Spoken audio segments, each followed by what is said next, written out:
Warning: some contents may be disturbing. Viewer discretion is advised.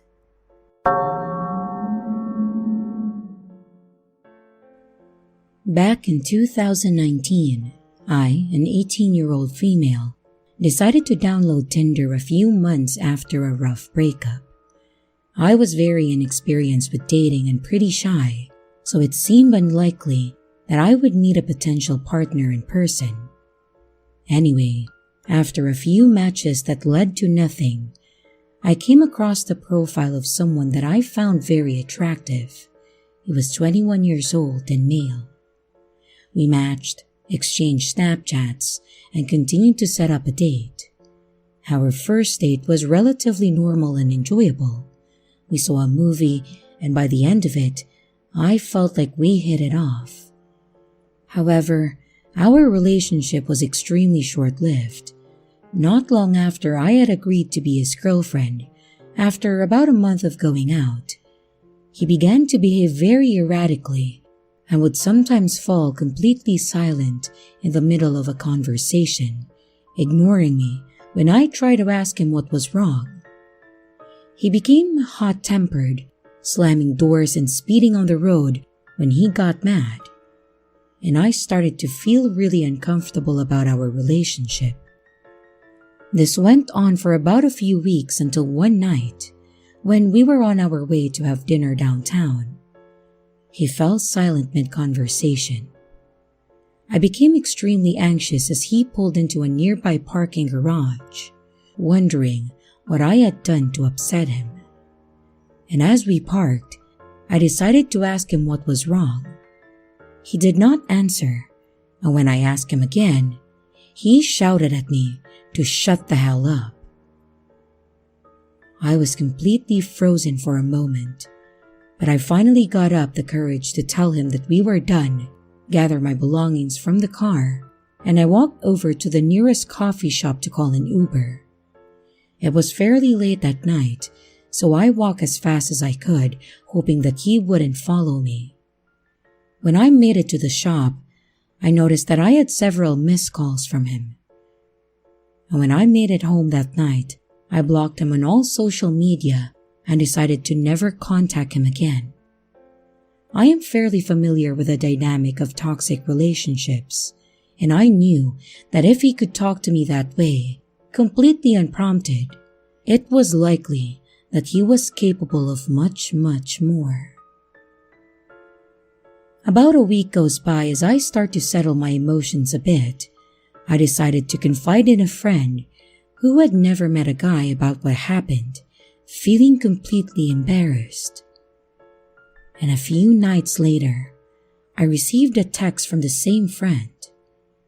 It was a screenshot of an Instagram DM from someone she didn't follow. It was from my now ex. It said something to the effect of, "Hey, I'm sorry for having to meet like this, but your friend is ignoring me and I need to talk to her." My heart sunk. I decided to message all of my friends separately and let them know what happened just in case.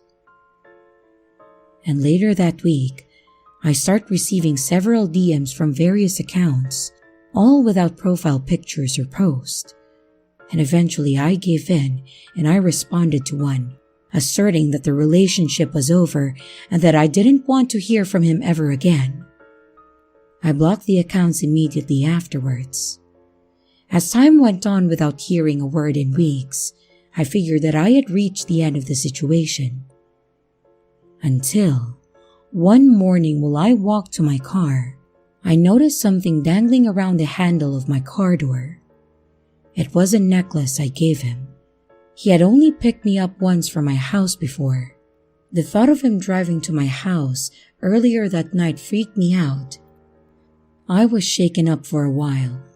It was by no means an expensive necklace, and I had the exact same one. But I kept it pushing. I thought maybe it was his way of acknowledging that we were done. And 2 months later, I was working my job at a small boutique near my house. I was used to answering the phone several times a day, So when the phone rang, I thought nothing of it. But when I picked up, I immediately recognized his voice. He started rambling about wanting his sweatshirt back, but I hung up before he could finish. That was the last time that I would ever tell someone I was stating where I worked. I was completely losing it at this point, especially considering that he had never called me at work while we were together. I didn't even know how he knew that I was working that day or time. I told my older sister the situation, and she, being very protective, decided to message him herself. She told him to leave me alone and even offered to give him back the sweatshirt for me. He refused and insisted on meeting up with me in person to get it.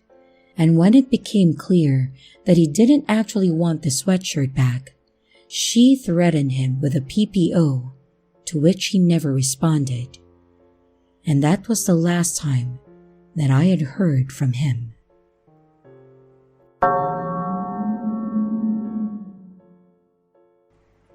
We've all had bad dates, right? Well, this is the only date that I've had to date that rang every alarm bell and waved every red flag.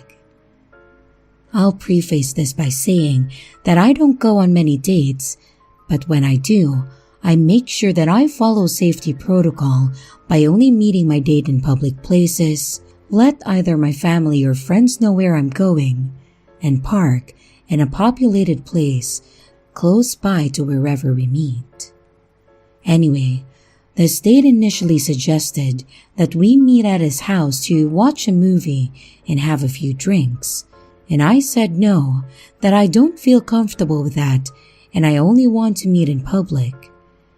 He seemed okay with this, but then brought it up a few more times, and I said, if money is an issue, we could meet up another time, or forget about it altogether. But my date backtracked and went with my idea of meeting at a cafe that I chose. It was a place that I was familiar with, and equidistant to where we both lived. Anyway, he turns up in a 2-door car, which this detail will be relevant later, and then goes into the cafe, and I follow behind and introduce myself. And after a polite introduction, things began to get weird. I order a Coke and he says, "Don't you want a drink? I was going to pop into the bar and get one," which the bar is connected to the cafe. I say no, that I'm not drinking, and then he looks at me like as if I was being unreasonable.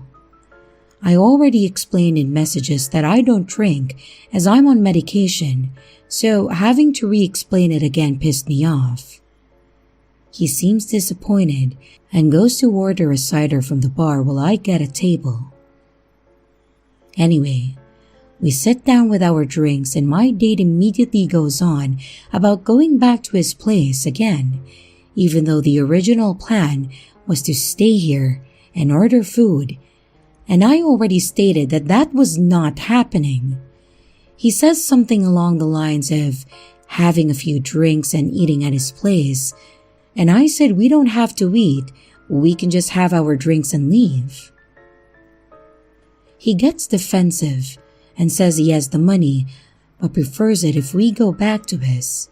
I make a joke and say, "You're not a killer, are you?" And instead of laughing it off, he stares at me uncannily and says, "You don't think I would hurt you, do you?" I laugh uncomfortably and say of course not, but really, I'm relieved this date won't be going any further. My date suddenly says, "Are you going to follow me in your car?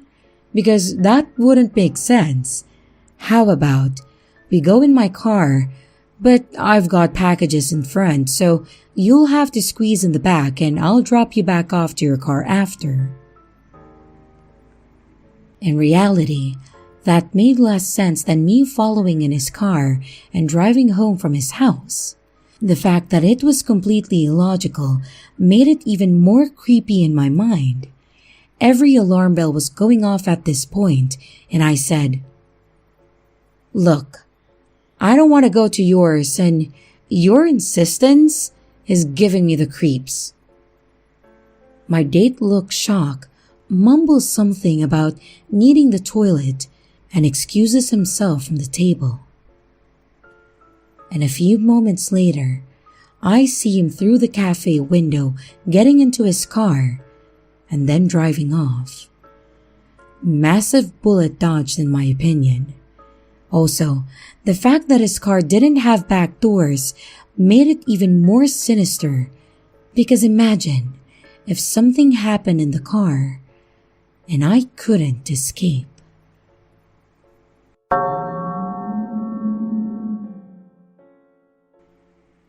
So this didn't happen to me, but a friend of a friend. She told me that her friend had met a guy on Tinder from another city whom she had been texting for a little while. They had planned to meet up at her apartment one night, and the whole time he was there, she got a really weird and creepy vibe from him.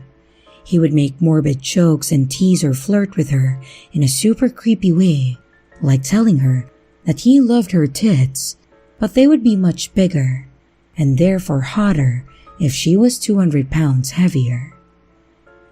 And when it was time to go, he seemed very reluctant to leave and asked if he could stay, but she refused and he finally left.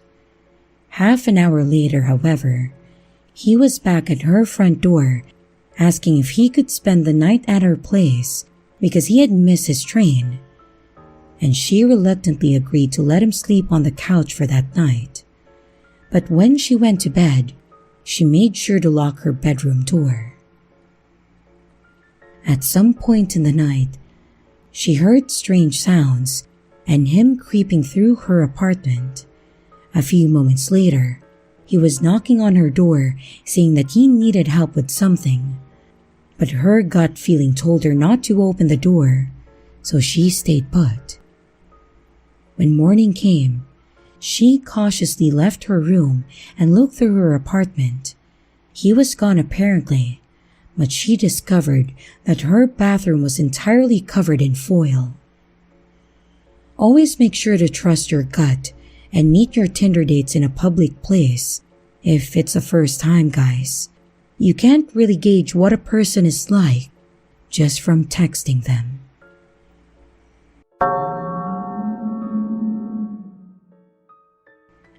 This happened a few years ago. I, a 20-year-old female, had just gotten into the Tinder scene and was pretty new to the whole thing. One of the first matches I had was with a guy named Zach. Not his actual name. Zach seemed super cool, and we messaged back and forth on the platform about video games, anime, and generic other things in our lives for about a week. Finally, Zach asked if we could meet up. I figured enough time had gone by and he hadn't given out any red flags, so I said yes. We set a date for the next day, and I made my first big mistake. I gave him my address to pick me up. Looking back on this now, I realize how stupid I was to do that, and things could have gone a lot worse when they did. The next day comes, and I spend much of my morning nervously getting ready for my first real Tinder date. Thankfully, my roommate Sarah, also not her real name, was home with me and experienced the whole ordeal. About 30 minutes before Zach was supposed to pick me up, Sarah and I watched 2 cars pull up in front of our 4-unit apartment building. 3 of these redneck-looking creepy countrymen get out, and they looked to be about 40, so Sarah and I paid them no mind. The next thing we know, we hear a loud banging on the main door. Our building is locked unless you are a tenant, so they clearly didn't belong. Me, being as naive as I am, thought that they were there for one of the other building residents, and I stupidly opened the door to ask him who they were looking for. The guy in the middle said, "We're here for," and they mentioned my name. At that moment, I went from friendly to confused to scared. I didn't like the way that they were looking at me. I told them that I was the one that they were looking for, which was my third mistake. And he gave me the creepiest smile, came over and said, "Oh, yes, you look like your pictures." This sent a chill down my spine, and I demanded to know who they were and what they wanted. The guy in the middle said that they were friends of Zach and that they were here to pick me up for our date. I asked him where Zach was, and he snickered and said, "He's in the car," and pointed to the second car, which was strategically parked behind a tree, so I couldn't see if Zach was actually in there or not. Luckily, I'm not that stupid. I told them that if Zach wanted me to go out to the car, then he could come get me himself. Then the guy on the right steps up and asks if I would like to get with him. I went to shut the door, but he shoved his boot into the frame before I could completely close it. The man on the right then said, "If you won't fuck me, then fuck my buddies at least." At that moment, Sarah comes out to the lobby, yanks me into our apartment and locks the door. They banged on the door for a few minutes and Sarah calls the cops. They left shortly after, and we watched them from the living room window as they got back into the cars and drove away. There was nobody else in the car. What's even worse is a couple hours later, I got a message from Zach saying, "I am so sorry. My friends took my phone and thought they would play a prank on me. Don't worry, you will see I'm a great guy when we actually meet." I blocked him instantly and deleted my Tinder. The cops couldn't do anything because I didn't get their names or license plates. So, I never did find out what happened to those guys.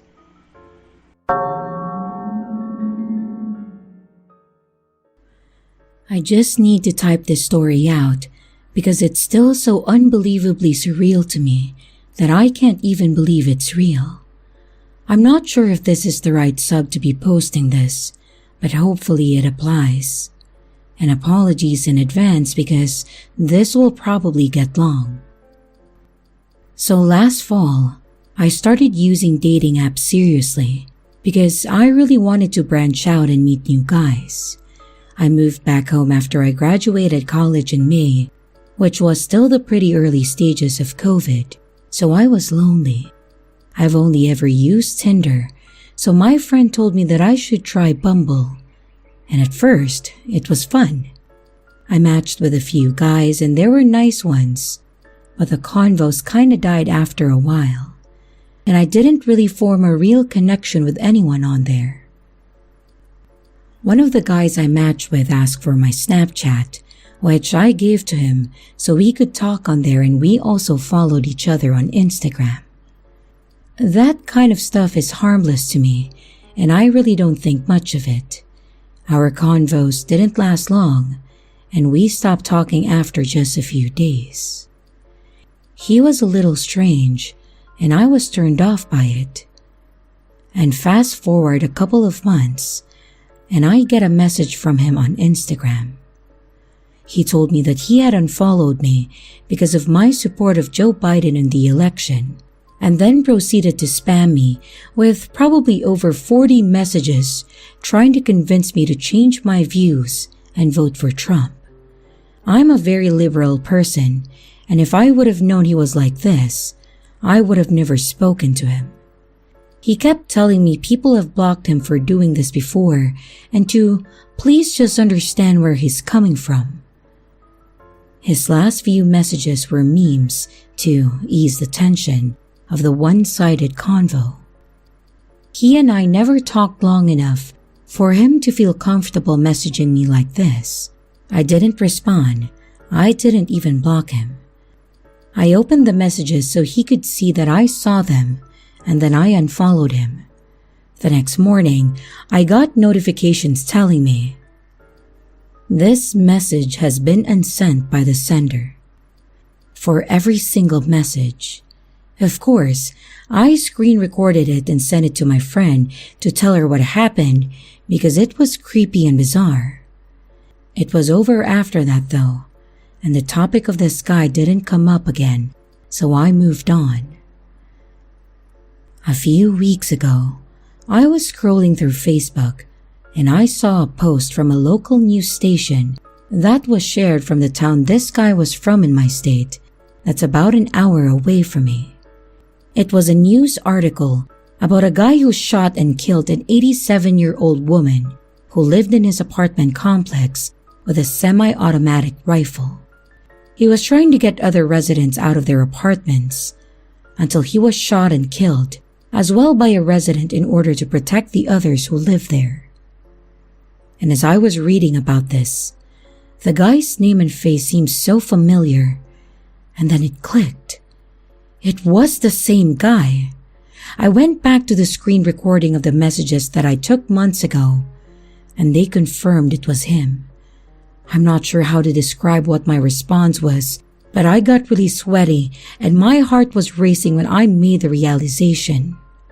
It's extremely disturbing knowing that I spoke to this man and even had a weird experience with him. It's been a few weeks since I found out, and I still feel weird about it.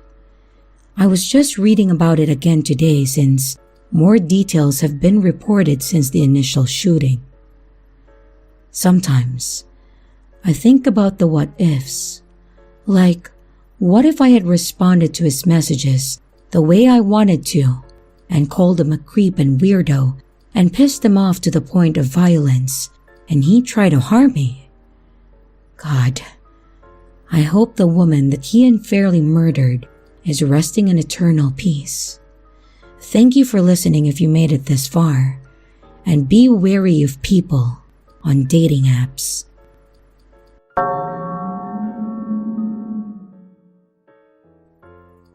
This happened last year during my student exchange in France.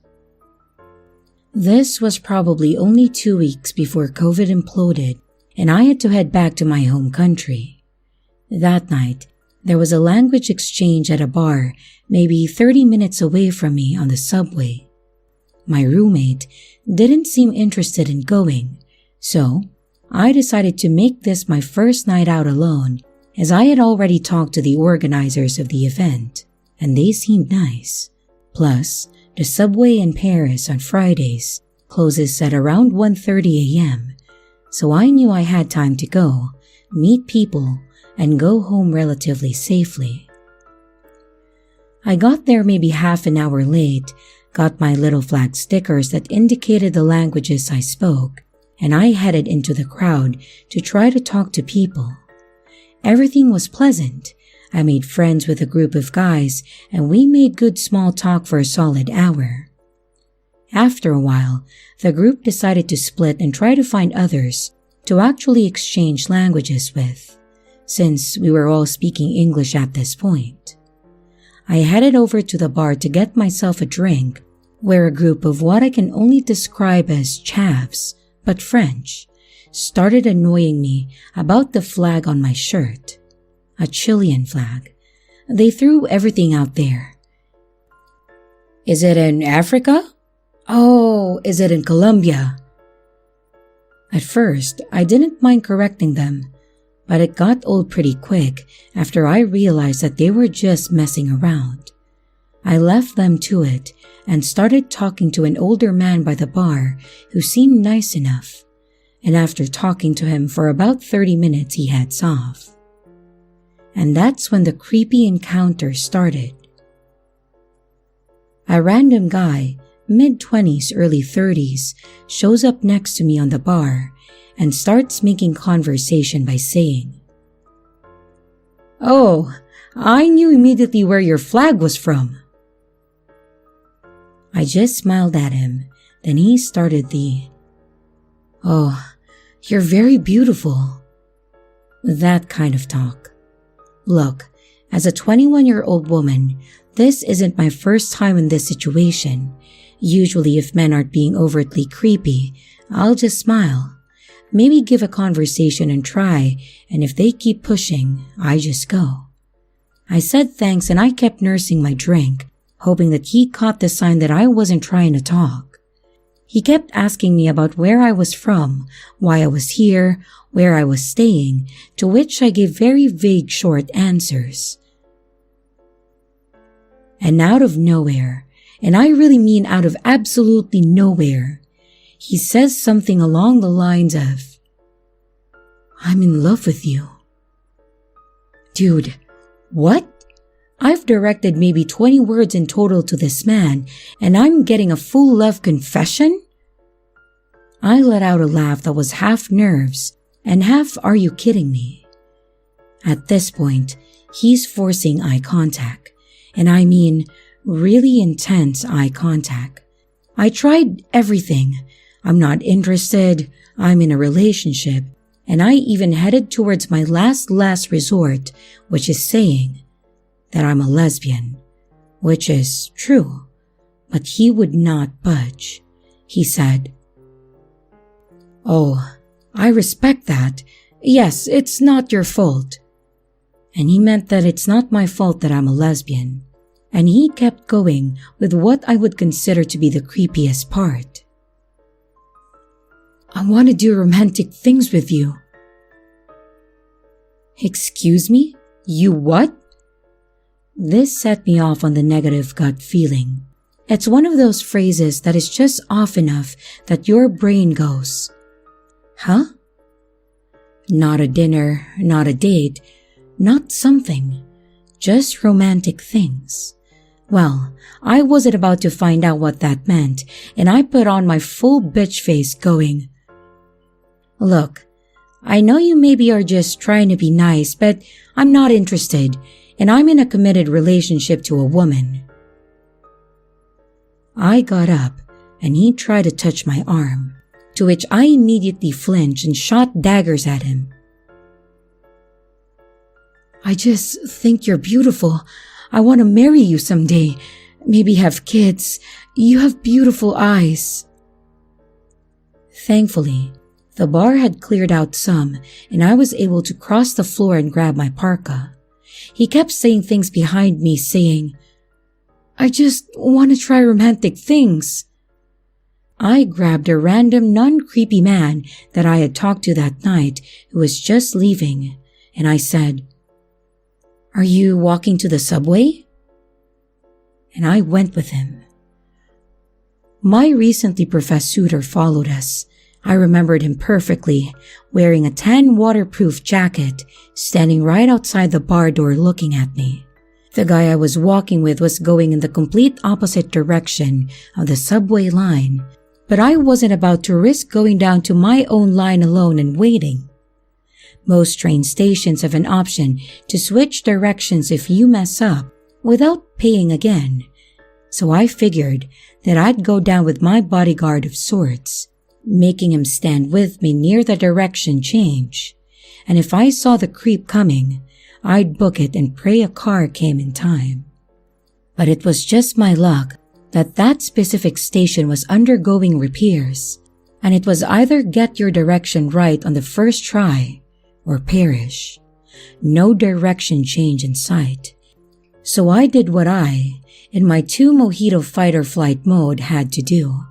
I ran back up the stairs and tried to pay again, except the card I used was one of those cards that once you scan, you can't use it again in at least 5 minutes, and I wasn't going to wait that long, and I could hear someone coming down the subway stairs. Paris subway has turnstiles, but it also has doors that only open once you scan. So I sucked in my breath as much as I could, went under the turnstile, and squeezed through the tiny space between the door. I have no idea how I made past it with my parka on. Adrenaline is a hell of a drug. I had just managed to make it downstairs when the train was arriving. But as I turned around, I saw him on the sort of bridge area overlooking the train tracks. I managed to growl at my biggest, meanest no. He said something like, "I want to grow old with you, give me your number," or something of that sort. And the train doors opened, and I walked inside backwards, making eye contact and saying no again.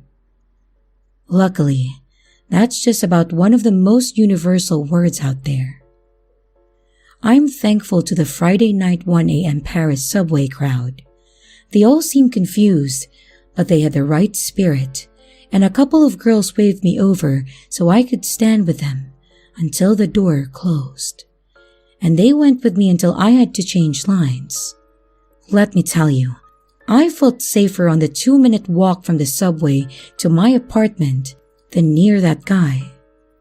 And my neighborhood was kinda known for being a big crack hotspot. At least, the crackheads left me alone. So, if anyone takes something away from this, just be freaking mean. Be rude as hell. I tried being mean a little too late and got one of the creepiest love confessions of my life. A stalker into the subway and a story to tell on here.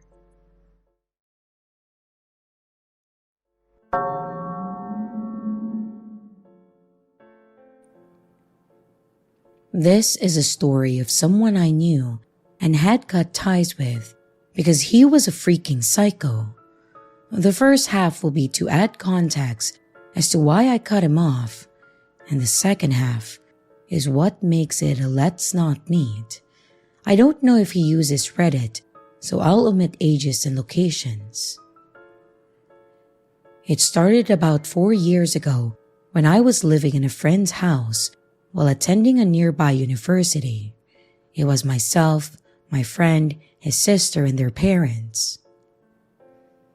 Roughly about 2 weeks into staying there, my friend's sister invited her boyfriend to live in the house too, and by all accounts, he was a pretty cool guy at first, very sociable and full of great stories, and we often sat around the table for drinks or talk about life, having a smoke in the garden.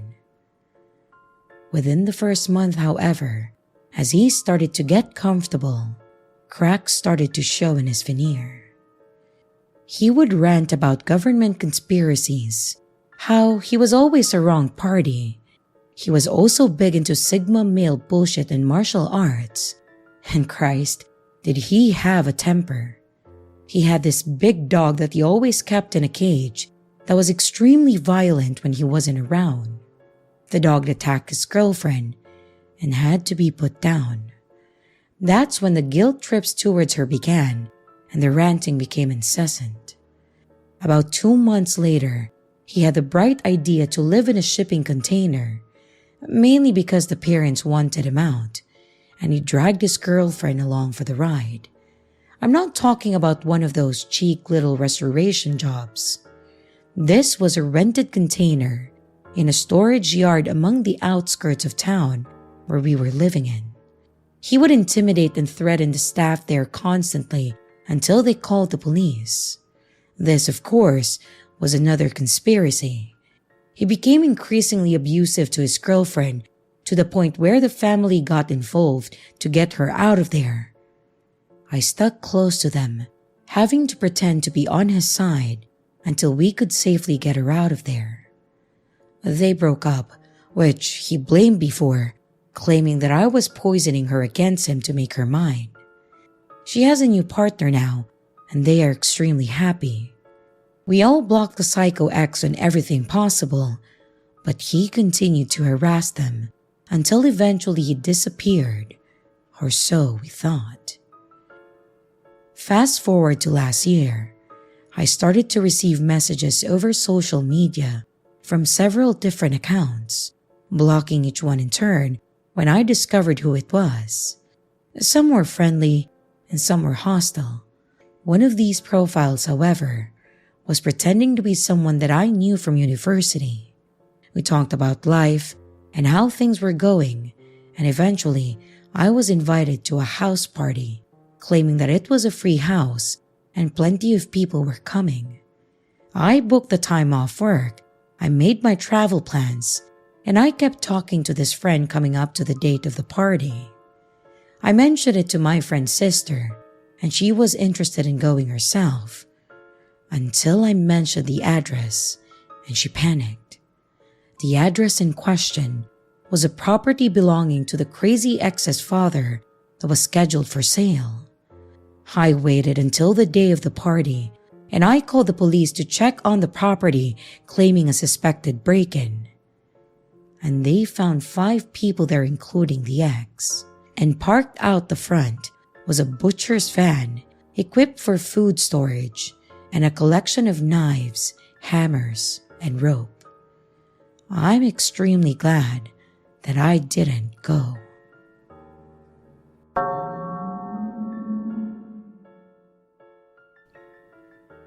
I really want to see other people's reaction to this interaction that I had with a guy from Bumble.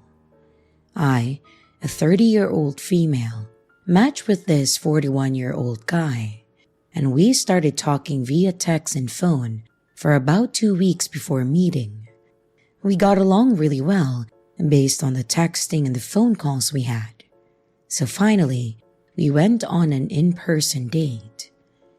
We went to a brewery by his house, and it was great at first. The conversation came easy. Then, he invited me back to his place to watch a movie, as it was fairly close. One thing of note, I had told him previously that I didn't want to have sex on the first date, just to avoid that expectation, so I expected to literally watch a movie. When we got to his place, he was immediately touchy and affectionate. I gave him a kiss, and we made out for a second before he told me to go to his room. I really regret not speaking up for myself and saying no.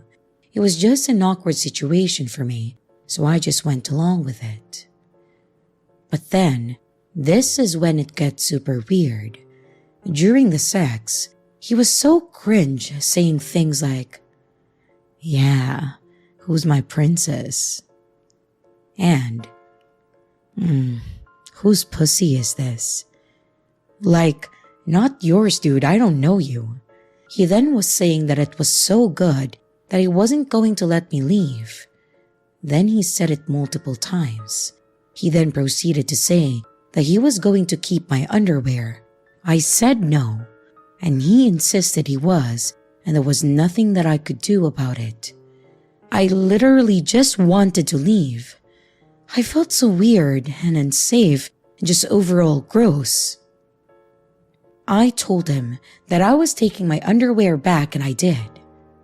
He remained naked for a while, and I got dressed, and I told him that I needed to go. He got dressed and I left. So, does anyone else think that he was absolutely weird and creepy?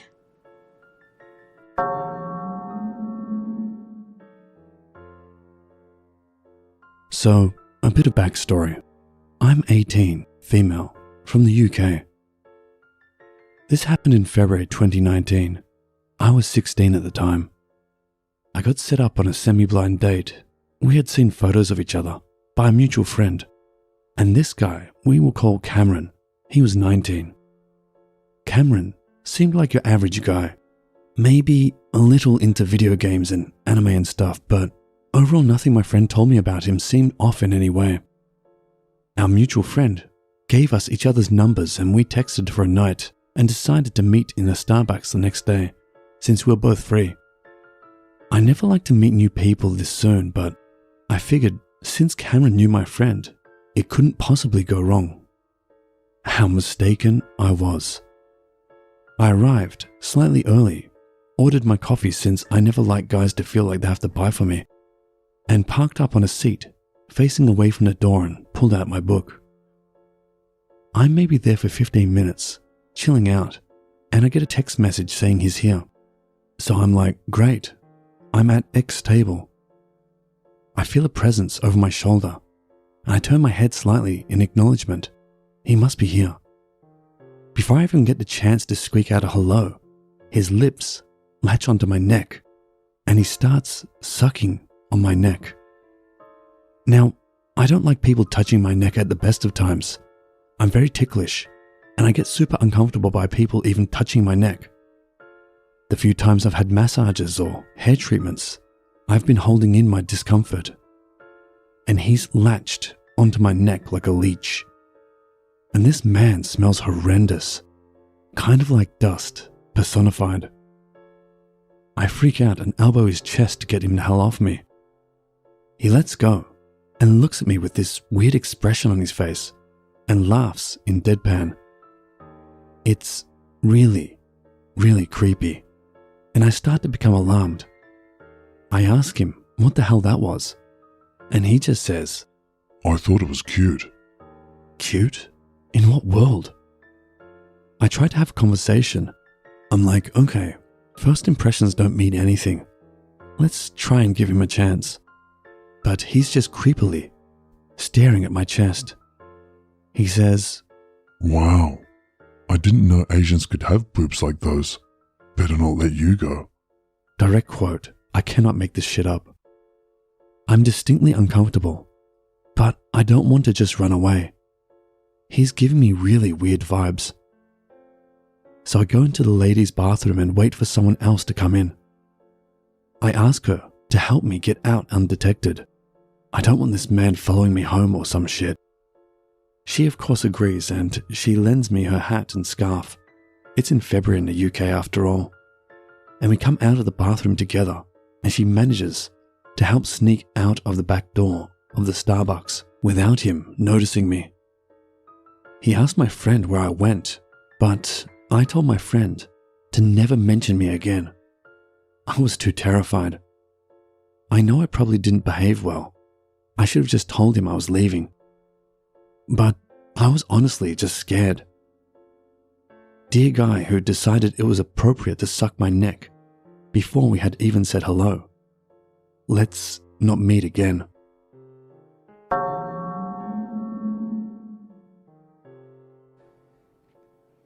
Last week, I had the weirdest dating experience in my life. Just to put everything into context, I'm not crazy about the online dating thing, but I had just gotten out of a long-term relationship and I figured, why not, right? I end up matching with this gorgeous woman who I'll refer to as Daisy. Daisy and I started talking, and at first she seems really cool. So we eventually decide to meet up at a spot near her, roughly an hour away from where I live. Finding a parking spot took longer than expected. So when I finally arrive, I'm thinking that I'm gonna have to apologize for being late. Unfortunately, I see that Daisy was nowhere to be found, and to add insult to injury, all of my texts and calls go unanswered for the next 10 minutes. This, in turn, leads to the assumption that I've been stood up. Annoying, but not the first time it's happened. Just as I'm about to leave though, I see her rounding the corner in a stunning outfit. She's every bit as beautiful as I envisioned, which probably helped me forget the poor communication just seconds prior. Daisy explains that one of her friends was having an issue and she needed to be there to calm her down. We then continue with our date and everything seems cool. Daisy was a lovely girl and we vibed the whole time. The only snag was her mentioning how she was looking for a father for her baby boy. Up to that point, she hadn't said anything about children. Something that I respectfully am not looking for. I still have a lot to figure out in my own life, and I'm just not in a place where I feel comfortable being an adult figure in a child's world.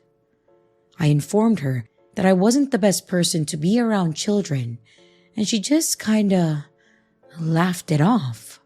She gave me a whole spiel about how I'd actually be great with kids and how I just needed to trust myself. Then she went on to explain how the right woman would somehow bring out the father in me. Weird, but whatever. I asked if she was still close to the baby's dad, which leads to a tangent about how she thought she could make him into the perfect man but he was too resistant to change. When asked more about this, she simply referred to trying to make all the pieces fit in his life in a certain way, but ultimately, he couldn't be molded into what she wanted. Seeing that this was headed towards a toxic place, I opted to just change the subject and continue on with the night. By the time 11 o'clock rolled around, I was feeling exhausted and I decided to head home. After saying our goodbyes, I go to find my car, but before I even get in, I see it's been vandalized. The headlights were smashed in, my tires slashed, and one of my windows were broken. Oddly enough, nothing was stolen. It just appeared as though someone had taken their anger out on my vehicle. Right as I'm about to call roadside assistance, I hear someone yelling my name. Lo and behold, Daisy just so happened to be driving right past me.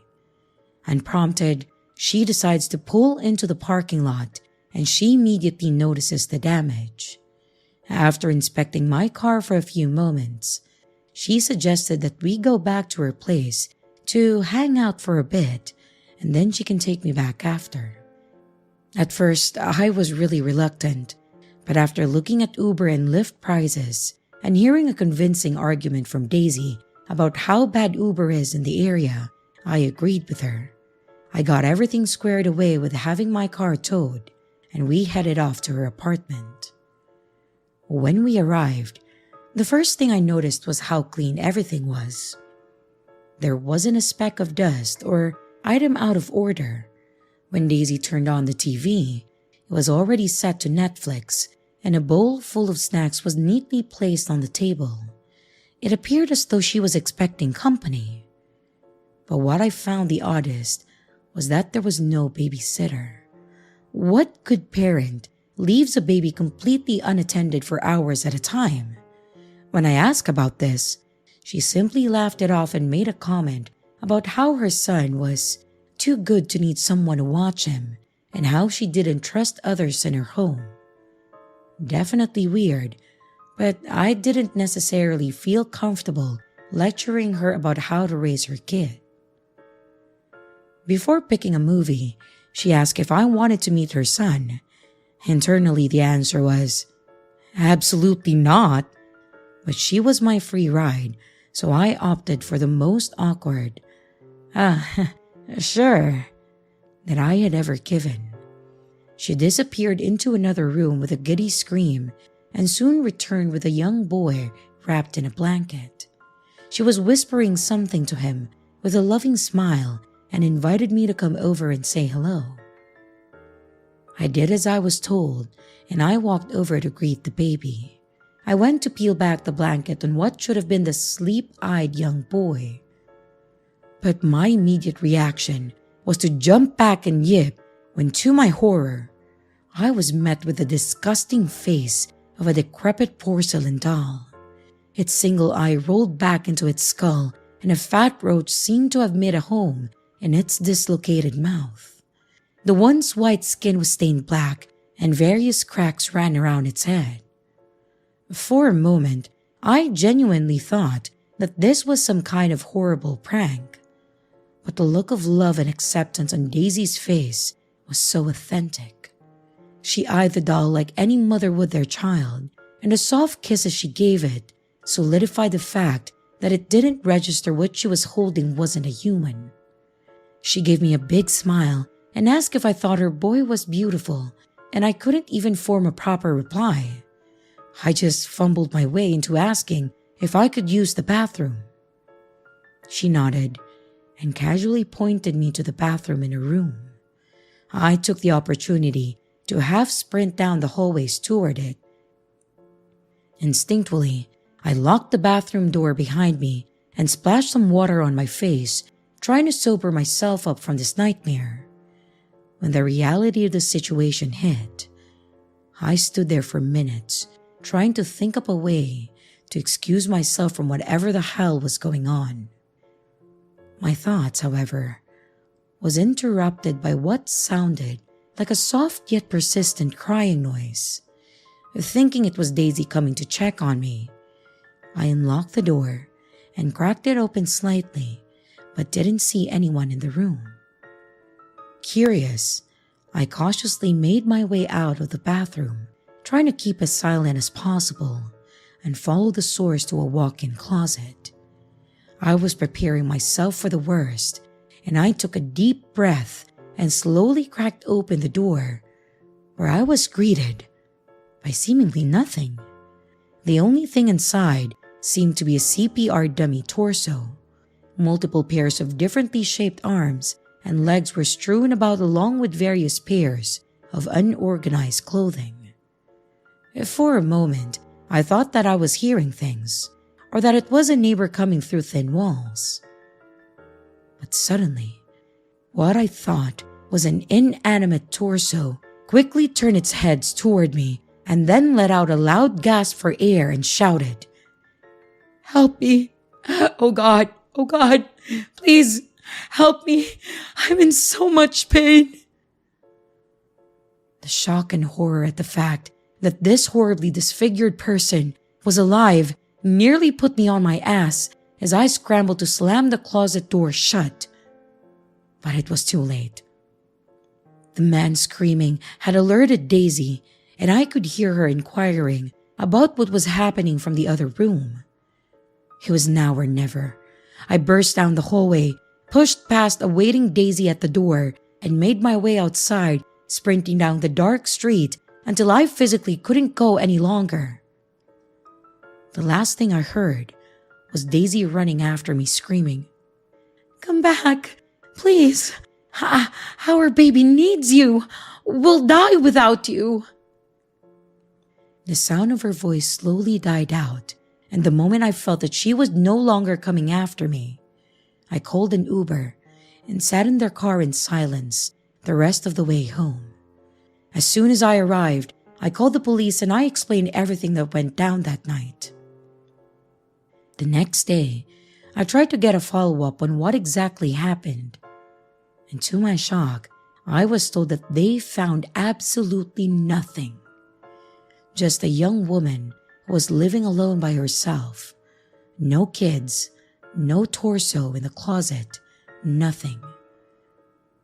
I didn't know how to take that information, and I still don't. I know what I saw, and if Daisy is still out there hurting people, I don't know if I can live with the fact that she's free to meet other people and do horrible things to them. I would have assumed that the story ended there, but just the other night, I got a phone call. It was Daisy. She told me that our kid said his first word. Apparently, it was my name. She said that she loved me and that both she and the boy miss me so dearly. And then, silence. The next day, I find a postcard in the mail that read, "Soon, we're going to be looking at daycare, thinking of finding one closer to you so that your commute from work is easier. Looking forward to seeing you soon. With love, Daisy." I never once mentioned where I live, and I'm terrified of what this means for me. If any of you are doing the online dating thing, please hear me out. Make sure that you're really, really damn careful about who you choose to connect with. That choice might stick with you forever.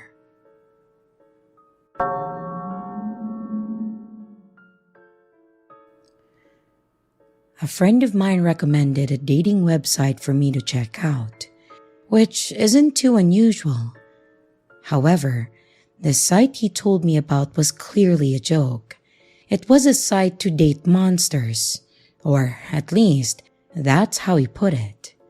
He gave me the website address and told me that it was only up for 7 minutes and 7 seconds after midnight.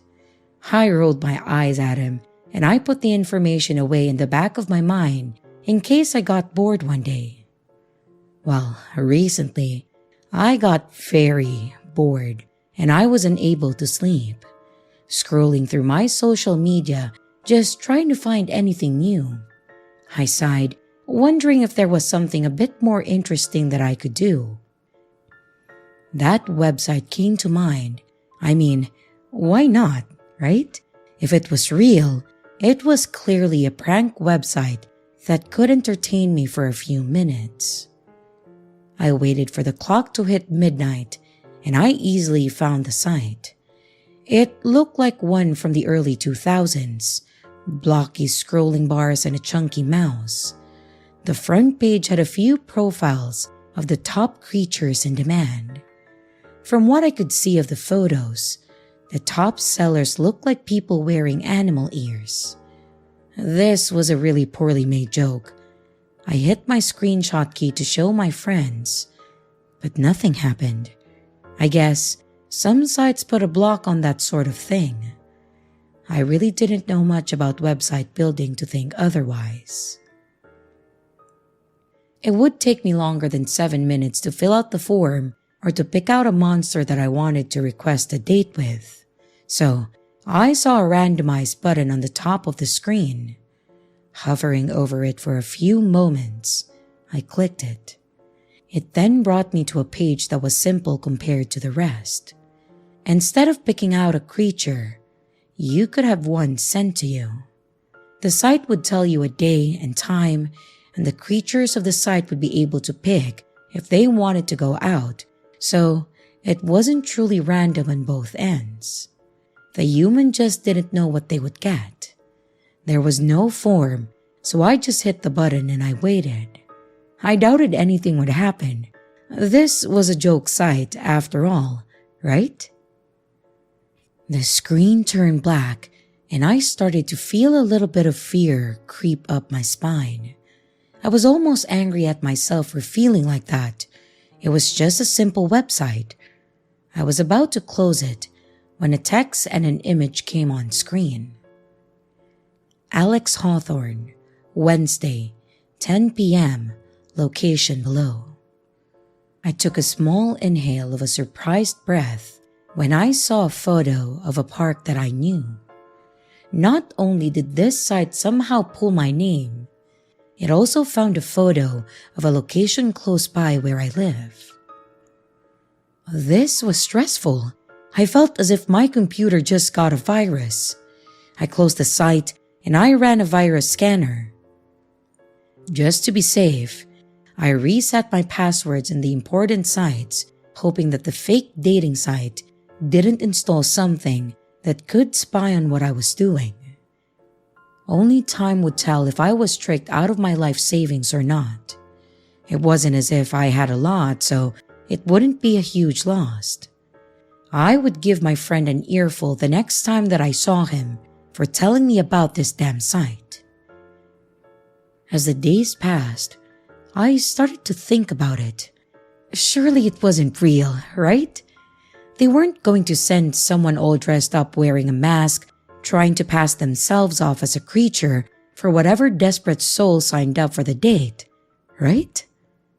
It got to a point where I could no longer think of anything else. I was done with work and was very close by the park. The least I could do was to take a peek to see if anyone was waiting, no matter how silly I felt about it.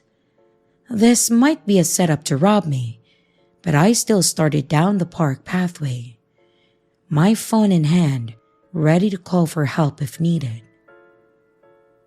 Someone was waiting for me. A tall man stood under a park light looking around as if expecting someone. I froze, unable to decide if I should go near. When he spotted me and gave a wave in my direction, I could never figure out what motivated me to go over to him. Normally, I would never do such a thing. But that night, I found my feet moving on their own. He looked to be about a foot taller than me, middle-aged, with salt and pepper hair cut short and styled back. He was wearing a long wool coat that looked like it would fit into an old-fashioned European crime drama. His eyes were a bright blue, but I could not see the rest of his face. Half of it was covered by a gray cloth that went around his entire head.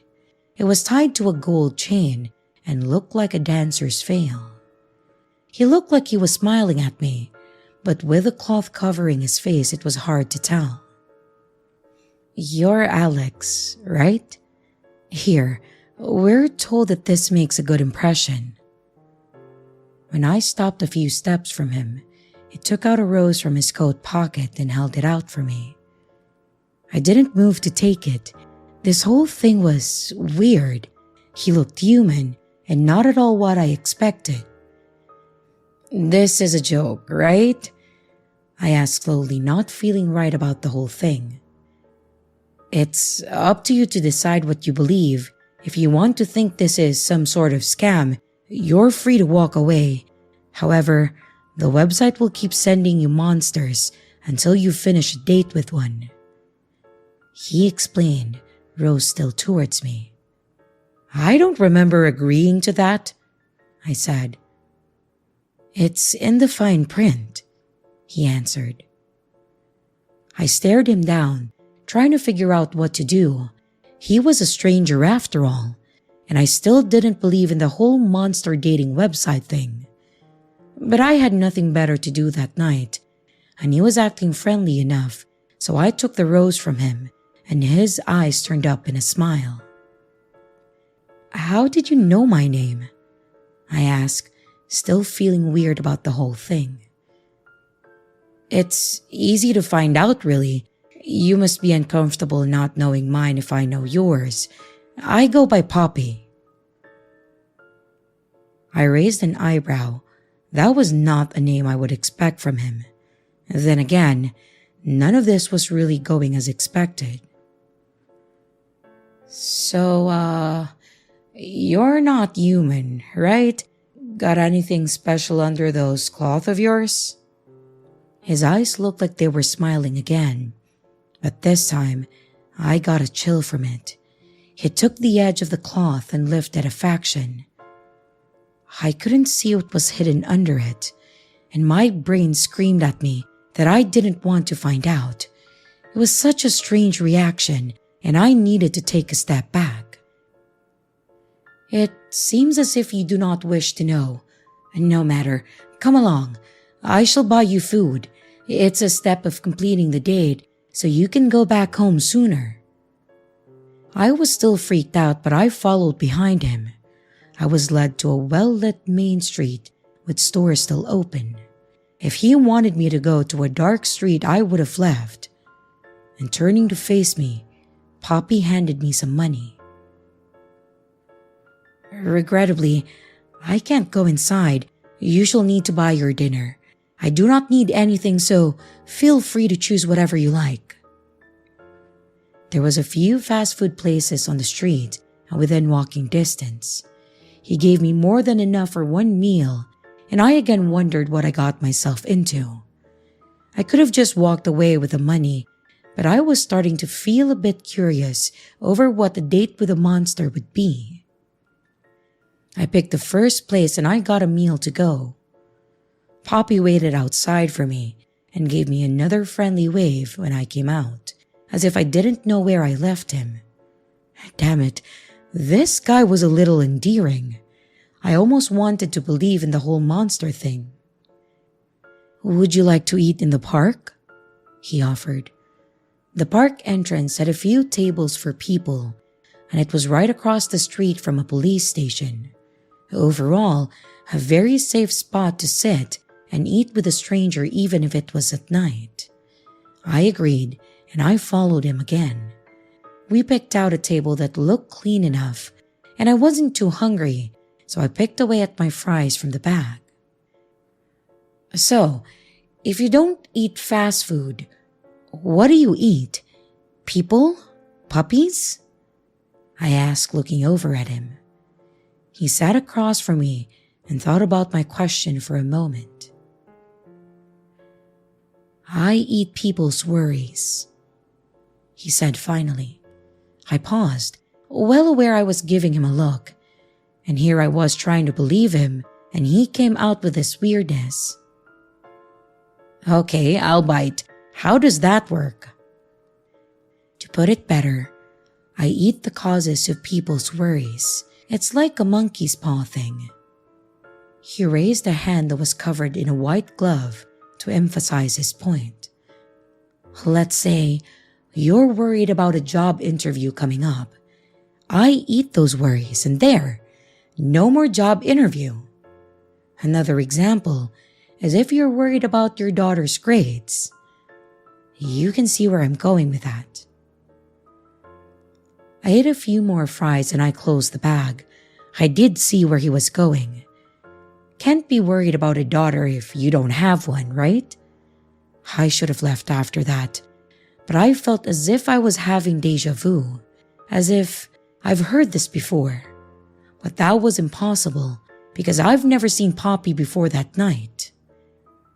Do you warn people before you ruin their lives? Like, be careful what you wish for kind of deal? I asked and found my voice was shaking a little.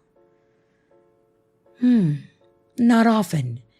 I do tend to stress about how there is no going back, but I do believe you already know all of this. My body tensed up. This man no longer appeared charming. His blue eyes bore into mine until I needed to look away. I've never met him, and yet he was acting as if I did. My mouth became dry, but I didn't dare move to get a drink. I haven't, I started, but couldn't finish my statement. Haven't what? Ever met me before? Haven't requested my assistance? Alex, I recognize you after all these years. That's why I chose you when your name came up. I never expected to actually follow through with a silly dating site, and yet here we both are. My body started to tremble as I sat listening to him. I didn't believe a word of it. I couldn't. Just couldn't. This whole thing had gone too far. My arms started to ache in a phantom pain that I thought was long gone. Poppy was still sitting on the other side of the table, but it felt as if his form was getting bigger. The light surrounding him was slowly fading until it was just his blue eyes and the darkness narrowed, staring at me. I shook my head, trying to wake myself up or anything just to get me away from him. If we have never met, then tell me, why do you wear long sleeves all the time? His hand reached over and grabbed my wrist. My stomach turned, and I weakly tried to pull my arm away. His voice changed to something deep and threatening, almost as if he was enjoying this. When I did not respond, he went on. If we have never met, then tell me how you got these burns, and where is the man who caused them? I couldn't take his looming dark form. My stomach finally gave up, and I shot out of my seat, and thankfully a garbage bin was only a few steps away. I got sick from fear and stress, and when I finally looked back up, Poppy returned to normal. He sat silently waiting for me, and as much as I wanted to leave, this man gave me a reason to stay.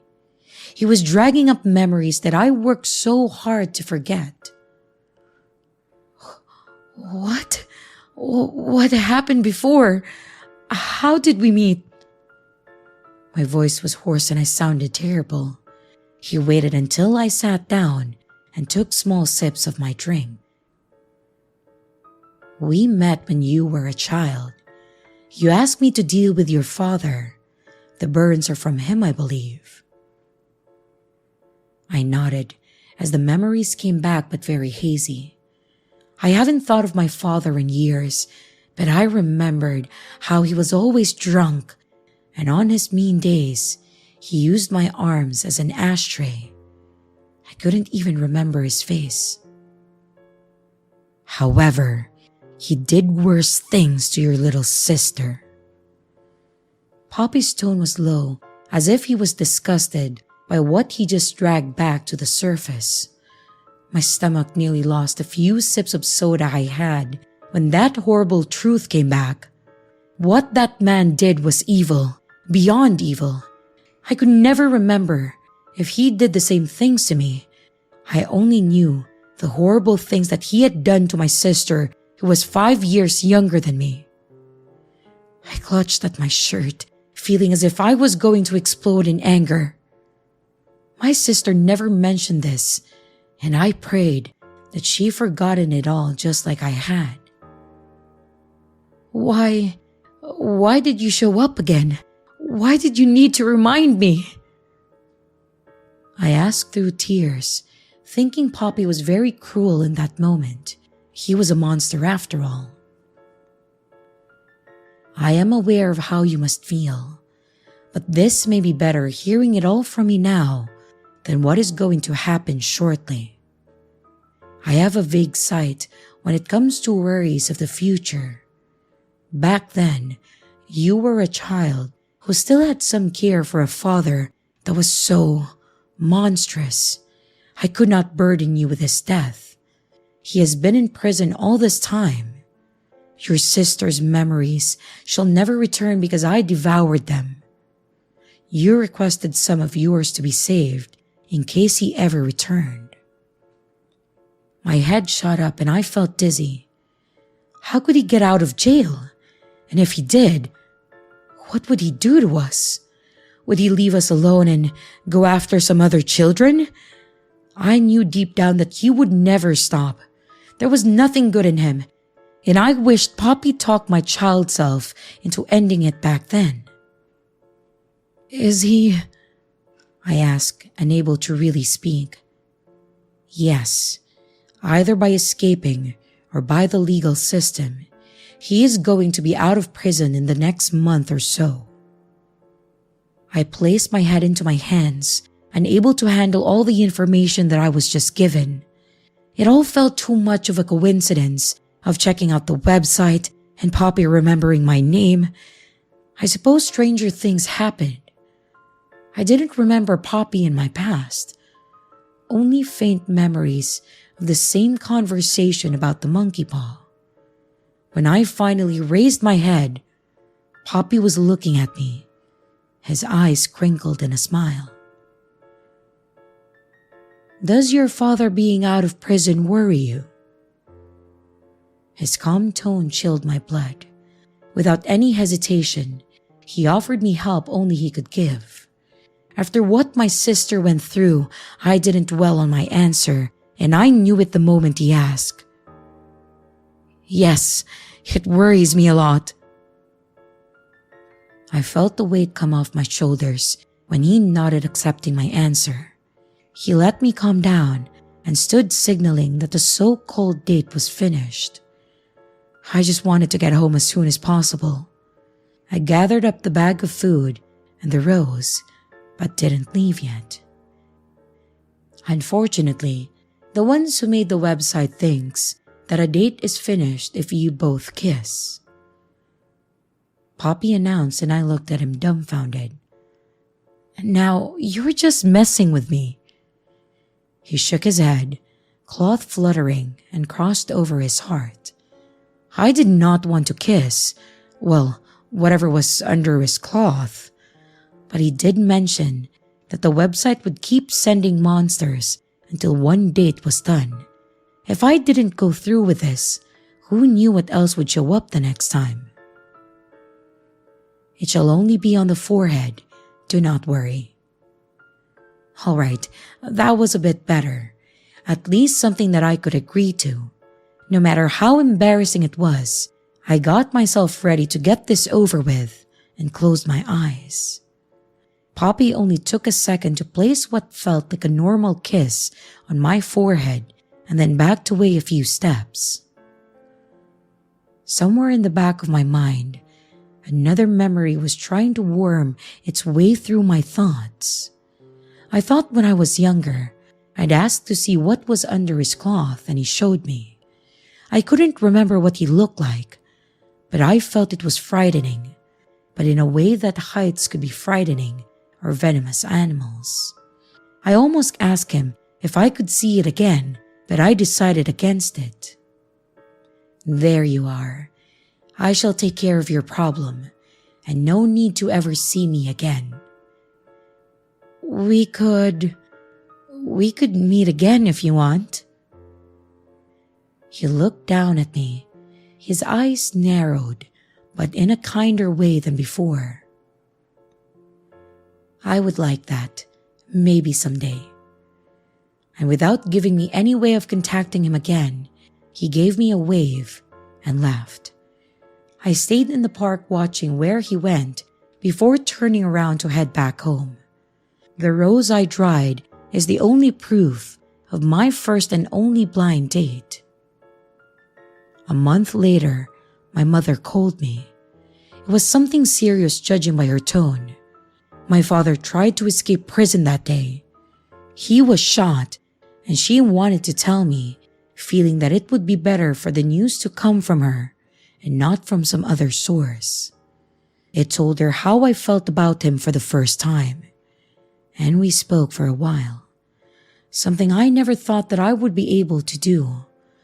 I found myself not worrying about speaking with her, and we finally had a real conversation.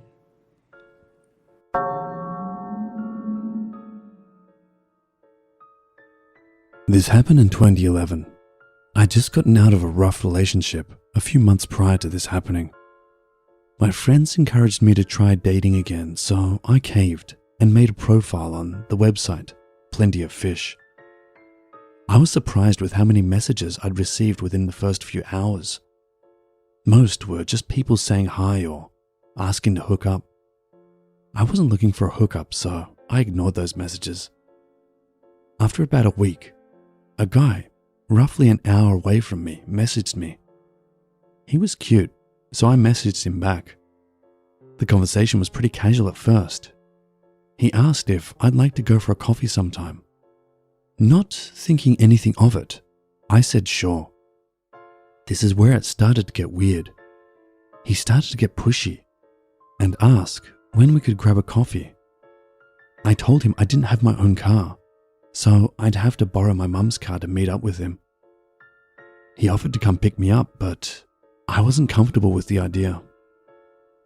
The next message made my blood run cold.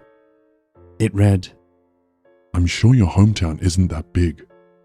If I knocked on a few doors, someone would be able to tell me where you lived. Are you crazy? I replied. I'm sorry, but that's kind of creepy. This just pissed him off. He messaged me multiple times after this. They said, You know I have a gun? I could shoot you and make you disappear. No one would look for you. You're nothing but a dirty slut. I could kill you. I'll throw you down a well, and no one will ever find you. I was really scared at this point, so I asked him to please leave me alone. He replied with the following. I know where your hometown is. It's not a big town. I can find you. At this point, I'd had enough, and I blocked him. I reported his account to Plenty of Fish and deleted my account. I was really on edge for the next few weeks after the fact. I was afraid he was actually going to come look for me. So, to the creepy guy who threatened to kill me on Plenty of Fish, let's not meet. Ever.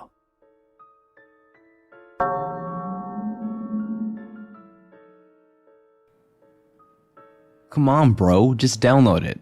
There's so many hot girls on this app. Mark pleaded, swiping through a barrage of attractive women to prove his point. Look, I just matched with one. I'm telling you, dude, it works. I had always been leery of dating sites, but I'd be lying if I said my curiosity wasn't piqued. I don't know, man. Kinder, it's an obvious Tinder knockoff. Plus, I don't know if I'm ready to put myself back out there just yet. Mara really screwed me up. I retorted, hoping that not so subtle jab at my ex would thwart his attempts to persuade me. Okay, how long has it been? 6 months? You gotta move on. You're a great guy, and any girl would be lucky to have you. Just because you picked one bad apple from the bunch doesn't mean they're all rotten. Pulling at my heartstrings? You sly bastard. I'll consider it, alright? Fuck yeah. You won't regret, Jason. I downloaded the app later that night. I was honestly giddy to test it out. If it worked as well as Mark said it did, I'd be elated. Though, I'd never admit it to him. The loneliness was beginning to take a toll on me. Mark was right. It was time to move on. I selected a handful of photos that I thought I looked decent in, hurriedly scrolling past the walls of pictures of Mara and me that I hadn't had the heart to delete. Looking at them always sent a pang of grief jolting through my heart, a constant reminder of the mess that I've made. But it was over. I couldn't change the past, only the future. So, with that notion at the forefront of my mind, I steeled my resolve and finally deleted any remaining photos of my ex-girlfriend from my camera roll.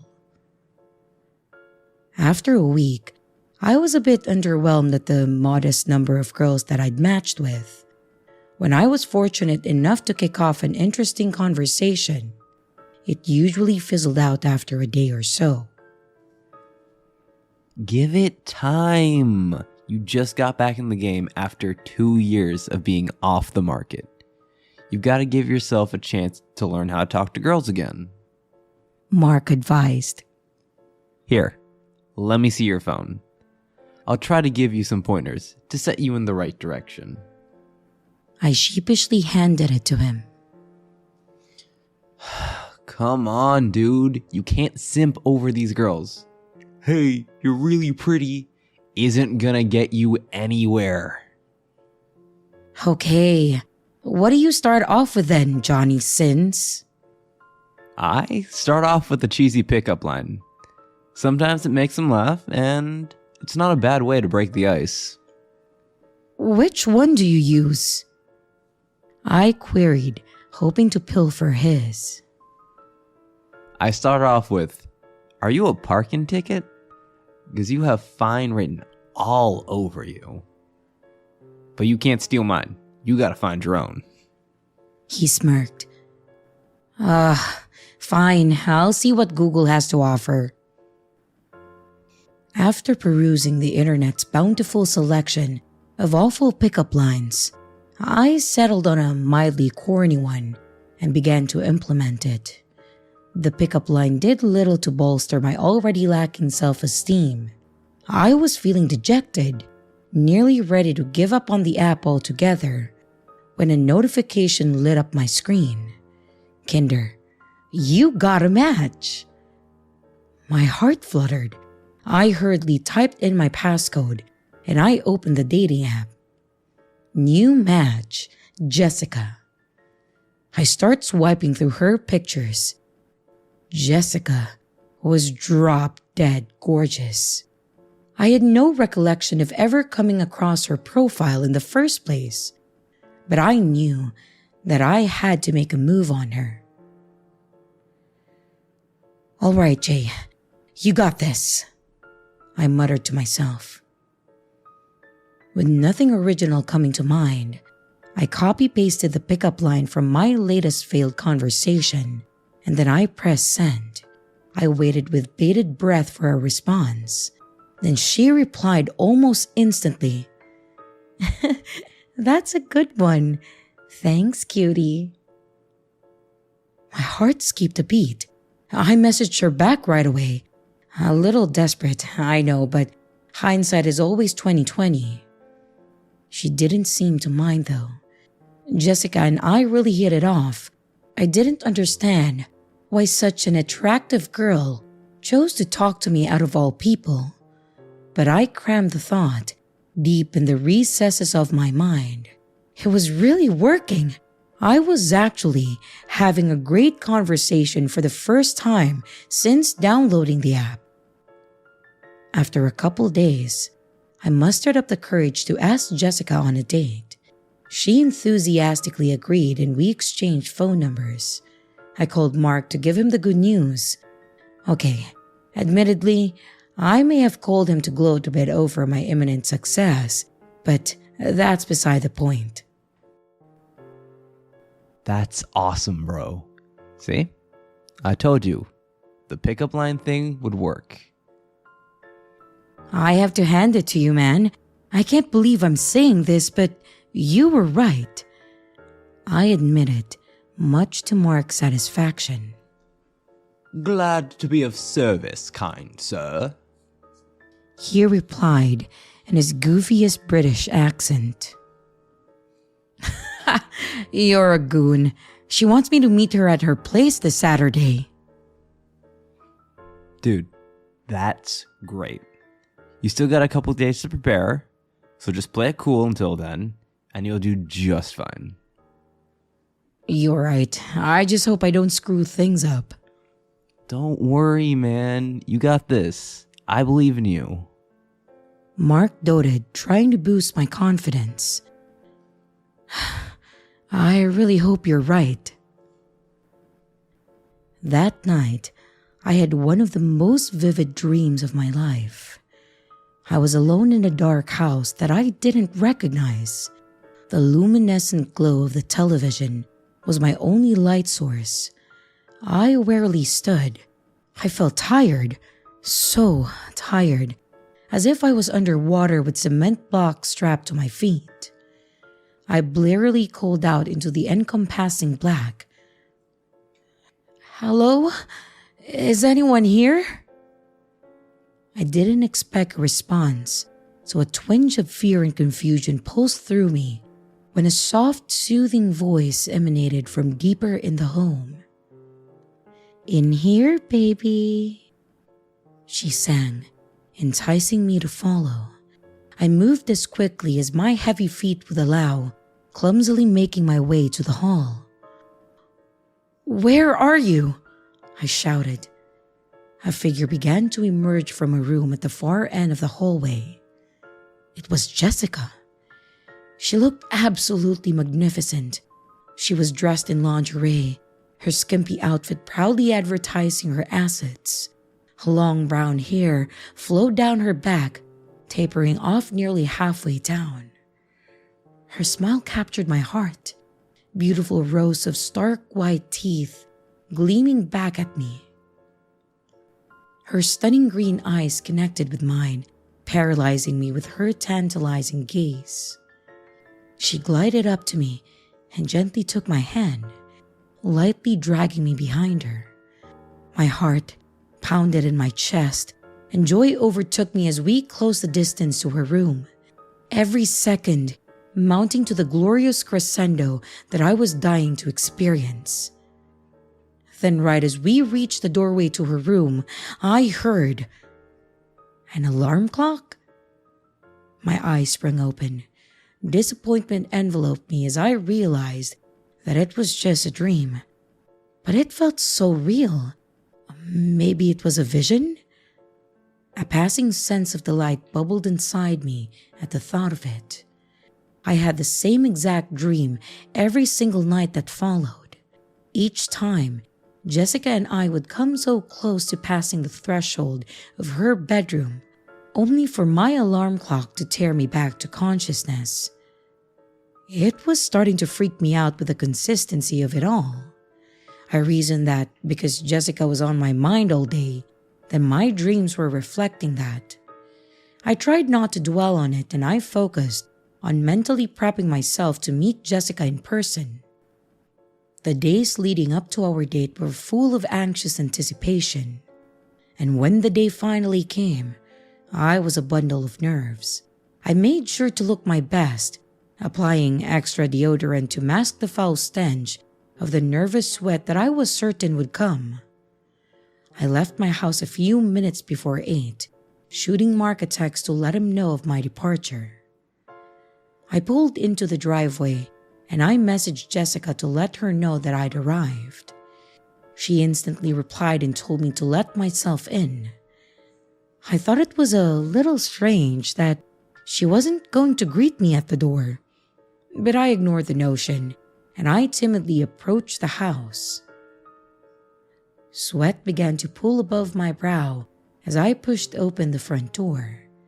And once I stepped inside, I froze in utter shock. It was the same house from my dreams. Everything matched, even down to the brown splotch on the carpet. Hey, I'm here," I stuttered, announcing my presence.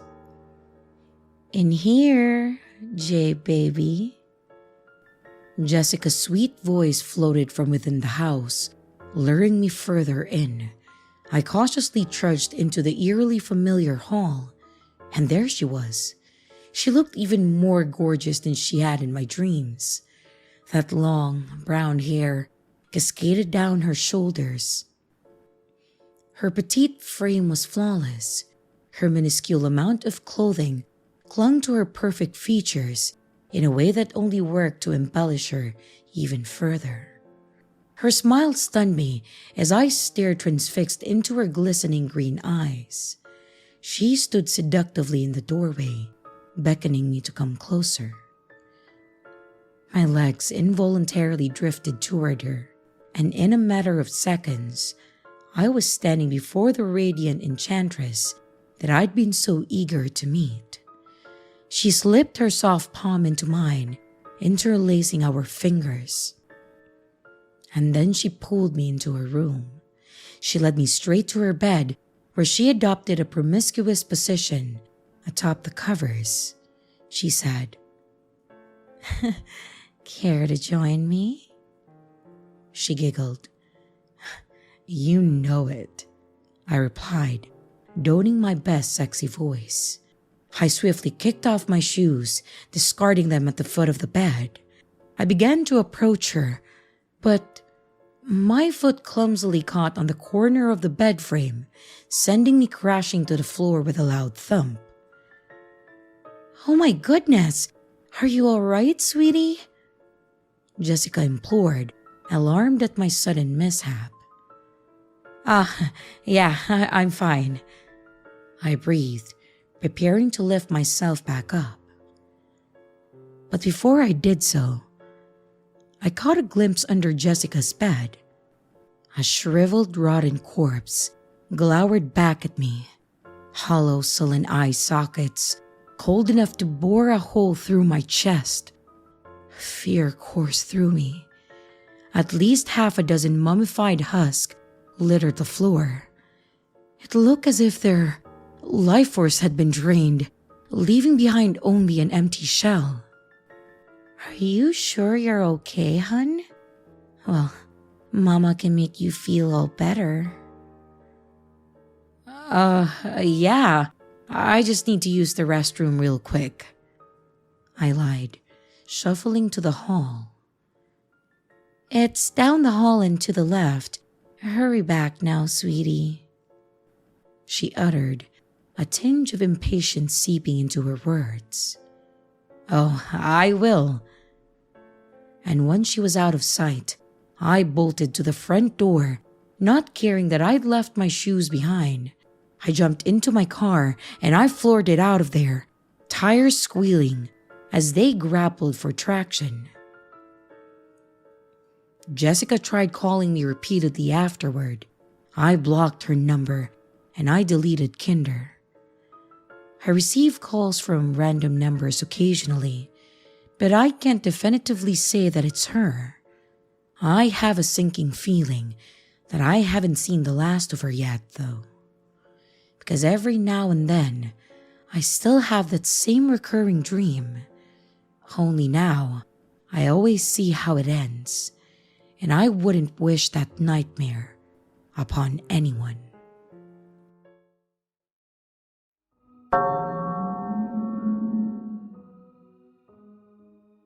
This story is really reaching back to a time before all the dating sites were really a thing, and way before smartphones and apps were the center of our lives. Back then, before everything was simplified, I used to be a long-time member of a certain IRC.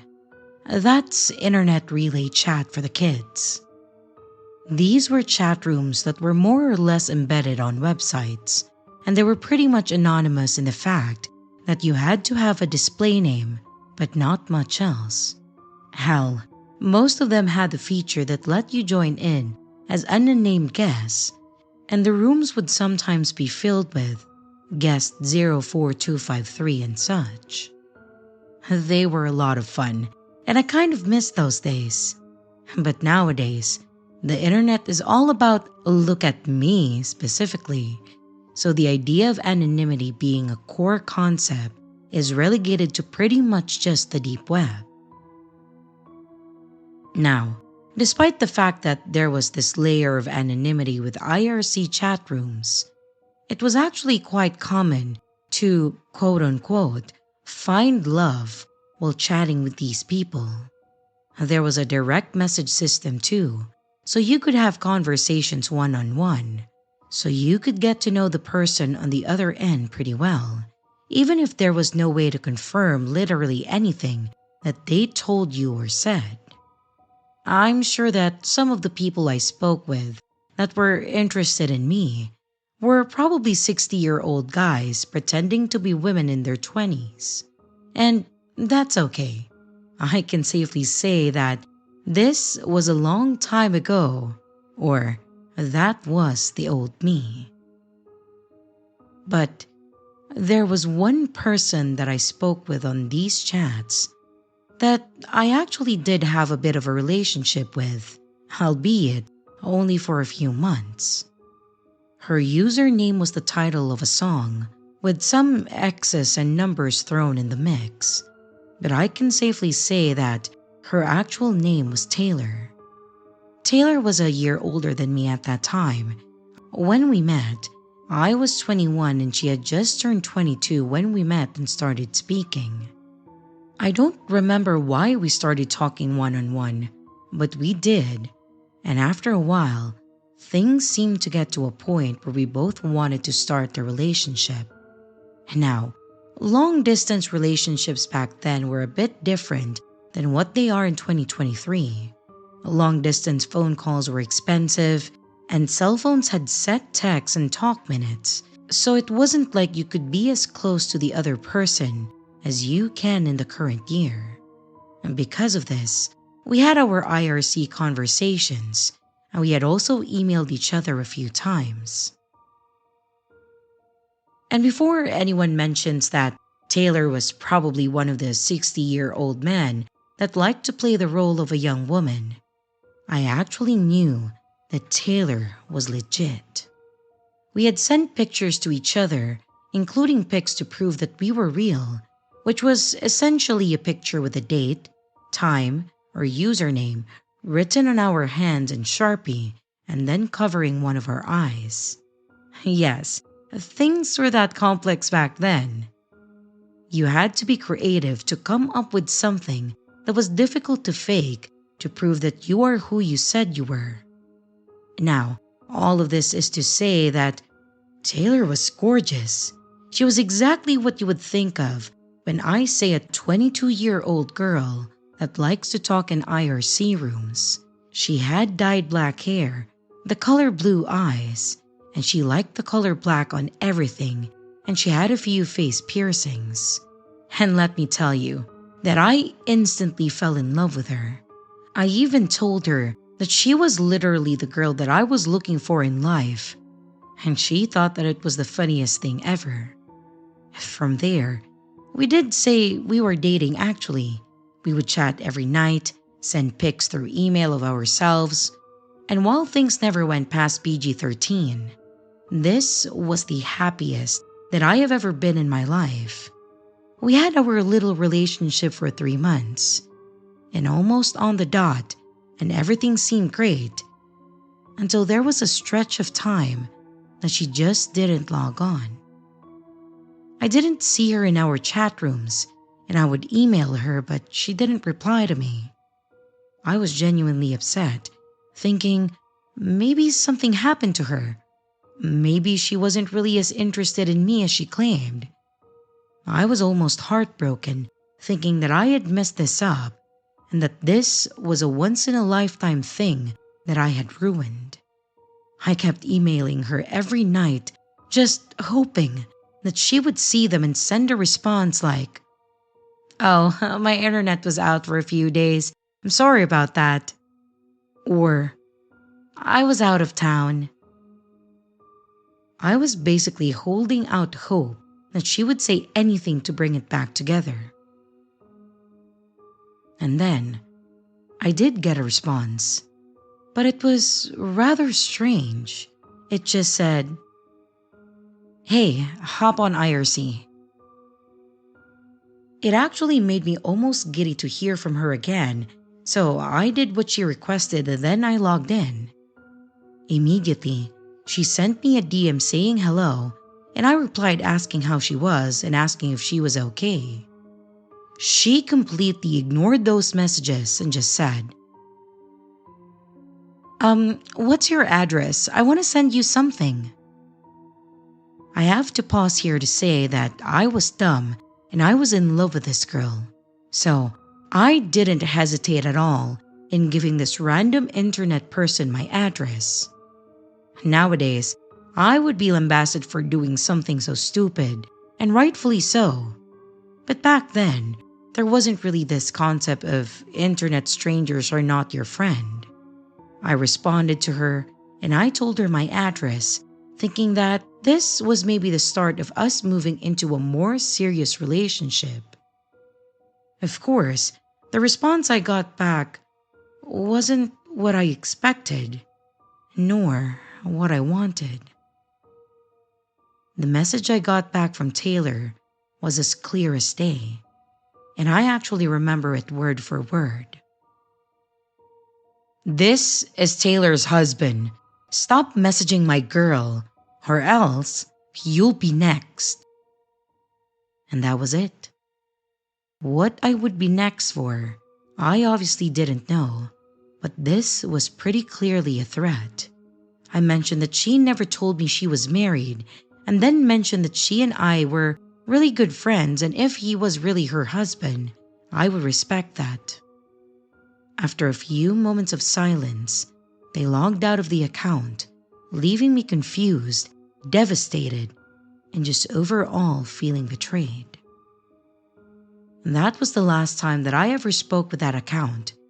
They never logged back into the server, and Taylor never responded to any of my emails. So, that was effectively the end of my relationship, but not the end of the story. About 2 weeks later, I actually got a package at my house. The return address just said, Taylor. There was no address or city or anything. It was just her name. I hesitated to open it, thinking that it was going to be something messed up. And well, it was. When I opened the box and moved the packing material, there at the bottom of the box was a kitchen knife. And on the blade of the kitchen knife was a hard, crusty, brown-red substance that I assume was blood. I immediately called the police, telling them to send an officer to my house because I had gotten a package with a potential murder weapon.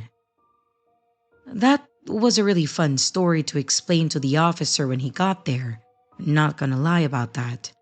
I had to tell him that I had met a girl on the internet and that we were dating, but then her real-life husband had threatened me after I gave him my address, and then today, the package showed up. I feel like if I had told this story this year, it would be less strange. But back in 2003, it was like explaining foreign concepts, and they had a lot of questions. I ended up having to go to the station to pretty much be interrogated, and after answering questions for 4 hours, they decided that I was probably telling the truth, and then they took the knife, saying that they would look into it. I don't know what they were looking into. All I had was her first name, her username, and also a picture of her. I have no idea if their investigation ever went anywhere, nor do I know if that blood was human, but it was definitely sent to me as a threat, and it told me what he meant when he said that I was next. All of this was 20 years ago, and looking back, I kind of miss the old internet. Hopefully, this can trigger some nostalgia for your older audience and educate your younger audience on how things used to be. Remember, kids, don't tell strangers where you live. You may end up with a bloody knife in your mailbox.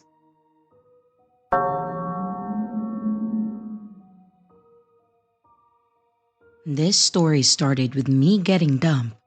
I don't want to get into a lot of details about it, but just know that my self-confidence was at an all-time low and I was in desperate need of a pick-me-up. And that's when one of my friends suggested Tinder.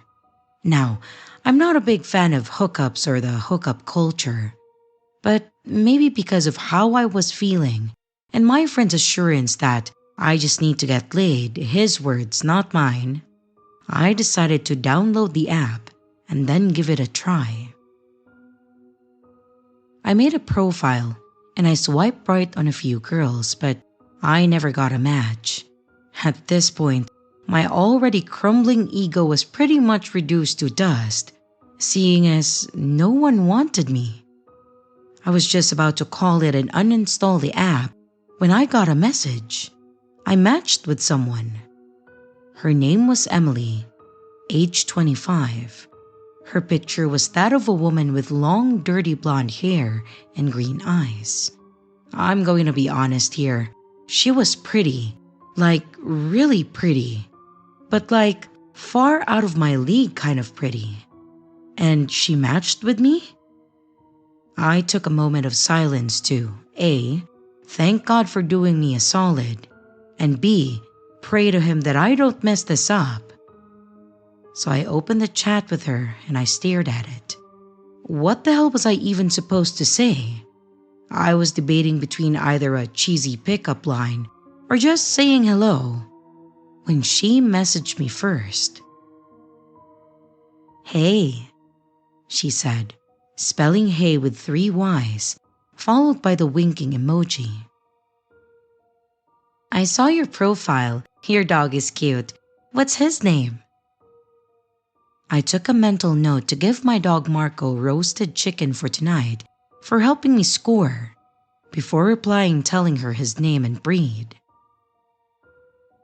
"He's such a cutie, kind of like his owner," she said with another wink emoji. I was blushing pretty red when I read that. "So, I usually don't do this, but I really like talking to you," she continued. My heart pounded in my chest as I saw that she continued typing. She asked, "So, do you want to meet up for something?" Score. I took a moment to acknowledge that God did indeed answer my prayers before replying, "Sure, I'd love to." I'm not sure how desperate I sounded, but I hope I didn't scare her off. But apparently not, as she then told me where to meet her and we decided on a date. On the day of, I'll admit that I was nervous. I just hoped that the buckets of sweat that I was sending out wouldn't show on my clothes. I dressed casual but nice, brushed my teeth twice. I showered, put on deodorant, put on some cologne and popped a breath mint before getting in my car and then driving to a location. As I check, it was a cheap hotel, nothing fancy. But given that she was the one who suggested meeting here, my brain flew out the window as my mind was filled with dirty thoughts. And once I arrived at the room, I took a moment to ready myself. I was preparing to enter the room and have the night of my life. I hesitantly knocked on the door, but I got no reply, so I knocked again. Maybe she wasn't here? I took out my phone and I sent her a message asking if she was here. I unfortunately got no response. I decided to simply wait outside in case she was running late or something. But I eventually decided to give her a call after half an hour because at that point, I was of the firm belief that I simply got stood up as a prank. That is, however, until I heard a phone ringing from behind the door. "Emily?" I called as I knocked on the door. I was listening closely before the door opened, and a hand grabbed my arm. It wasn't the dainty hand of a woman. This was a large calloused hand, a man's hand. I instantly pulled my arm close, and I slammed the door on the guy, getting his wrist caught between the door and the frame. I heard a man's yell of pain behind the door, but I wasn't going to bother looking. I ran from the hotel room to the elevator, and I hit the button. And looking back, I saw 3 guys running towards me as I stood there at the elevator. I made a split-second decision, and I threw myself into the stairwell before practically jumping down the flight of stairs. I reached the ground floor and I sprinted past the reception before I bolted out that door. I hadn't checked to see if the men were chasing behind me or not, but I simply didn't care. I slammed into my car with my keys out, and I hurriedly opened the door. Only once I was inside it with the door locked did I feel safe. After catching my breath in my car and trying to calm down, I then drove off. I uninstalled Tinder on my way home, and to Emily, or whoever was posing as a girl named Emily on Tinder, I don't know what you were trying to do, but I pray that you never succeed.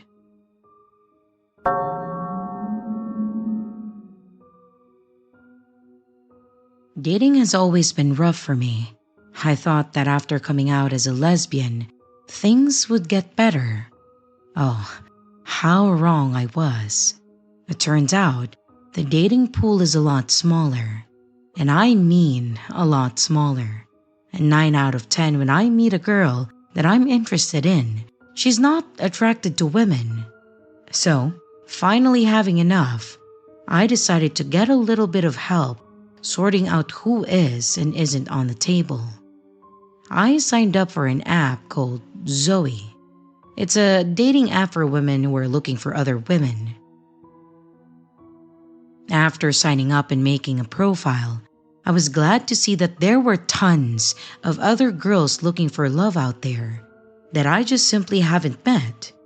I was a little excited because finding women who were actually interested in other women was the biggest roadblock that I've been having when it comes to my love life so far. With a pep in my step, I started my quest for love. I started matching and chatting with a few people and eventually started getting invested in one girl that lived in the town next to mine.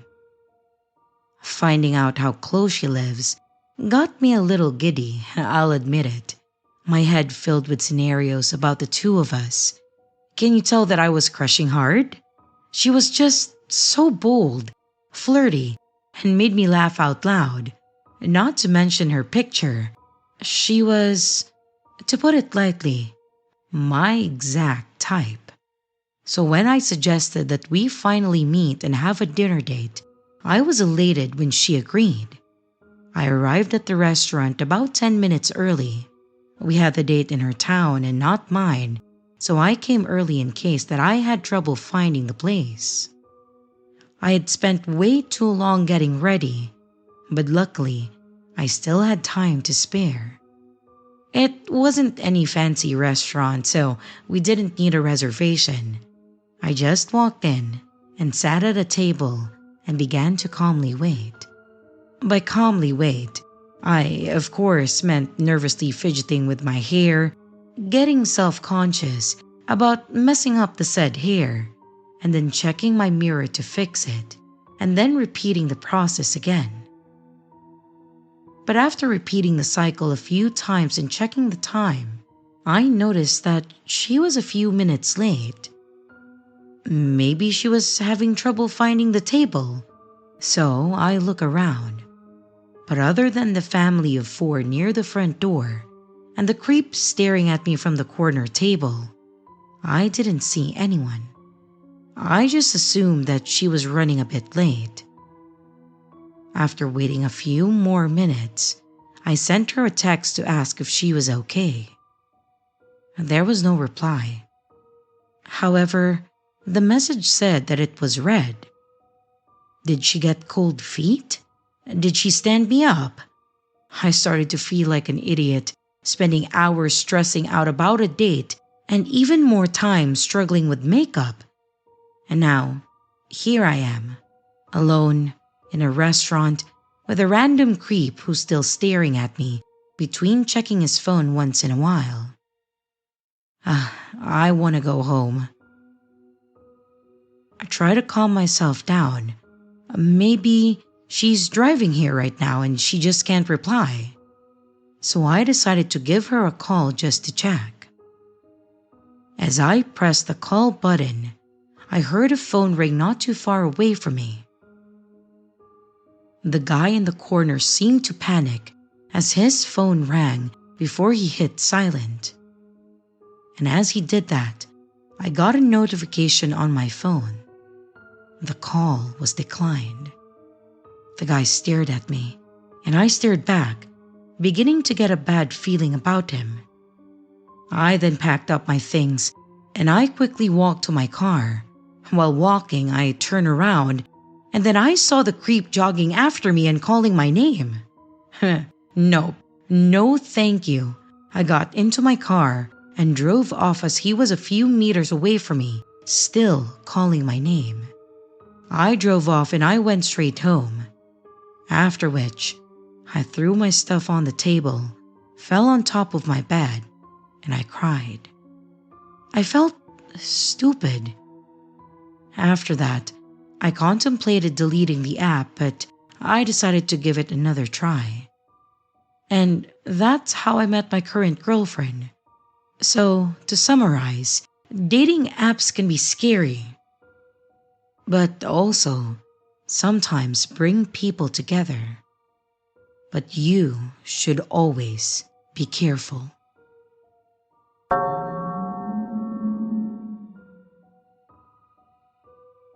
A number of years ago, I was pretty active in a few sites that were basically like mini social media pages that weren't very well known. There was one in particular that I really enjoyed. It was a page dedicated to a specific game that was a pretty big MMO, and I liked to lurk the boards and just kind of read what others were saying or what they were talking about. I did get active on the board at one point, and that's when I ended up having a conversation with a person that very quickly became my long-distance/online girlfriend, Amanda. I was young and still pretty naive about things and people on the internet, but she and I became pretty fast friends and had a lot in common. We talked a lot in direct messages on the site and discussed pretty much everything. She was the same age as me, 17, and she had a lot of the same issues that I had. Basically, she was just like me, and we hit it off pretty quickly and got close. We ended up agreeing that we should give it a shot to see what happens, and I was over the moon, because I have never been much of a social butterfly, and I had only one girlfriend in my life before this point, and that was in middle school for like 3 months. Obviously, the relationship started on the MMO board, and we chatted there a lot, and then it went over to email so that we could get a bit more personal. It wasn't anything lewd or anything of that sort. It was just us talking a bit more about ourselves and the things that we didn't feel comfortable throwing out there in a potentially unsecured forum platform. We emailed each other non-stop, and I tried to go a step further, and I tried asking her if she had a Facebook account so that we could be friends on there and then get a bit more into real-time communications. She told me that she didn't, and that she didn't feel safe using Facebook because it was watched. I asked her what she meant, and she told me that if you use Facebook, you were on a list of people that were being watched. I know that Facebook isn't exactly the best platform, and yeah, they're probably on the short list of pages that are checked by the government agencies. But they aren't interested in what me, a 17-year-old from the northern part of Mississippi, is doing. But I had to respect her opinion, no matter how strange it was, so I just said that it was okay and that we could keep talking through email. After a while, she ended up messaging me and asking for a picture of me because she, in her words, was really falling for me and needed to know what her Prince Charming looked like. If that message didn't make me swoon a bit, then nothing would. I went and I got my mom's digital camera and took probably the worst MySpace-style selfie that has ever existed. I was a bit of a scrawny kid, so I had to make myself look a little bigger than I really was. And with a bit of camera trickery, I made it work. When I sent it, she responded with a heart and told me that she was absolutely in love with me and just kept on complimenting me and telling me how amazing I was. Like I said, I was over the moon to have someone giving me this positive reinforcement on myself. At this point, you may be asking which part of this was the creepy part. And that's actually still coming. In fact, it's what happened next. I will say that I wasn't exactly super secure about my information. I wasn't paranoid or anything, but I did still keep some of my information hidden and secured.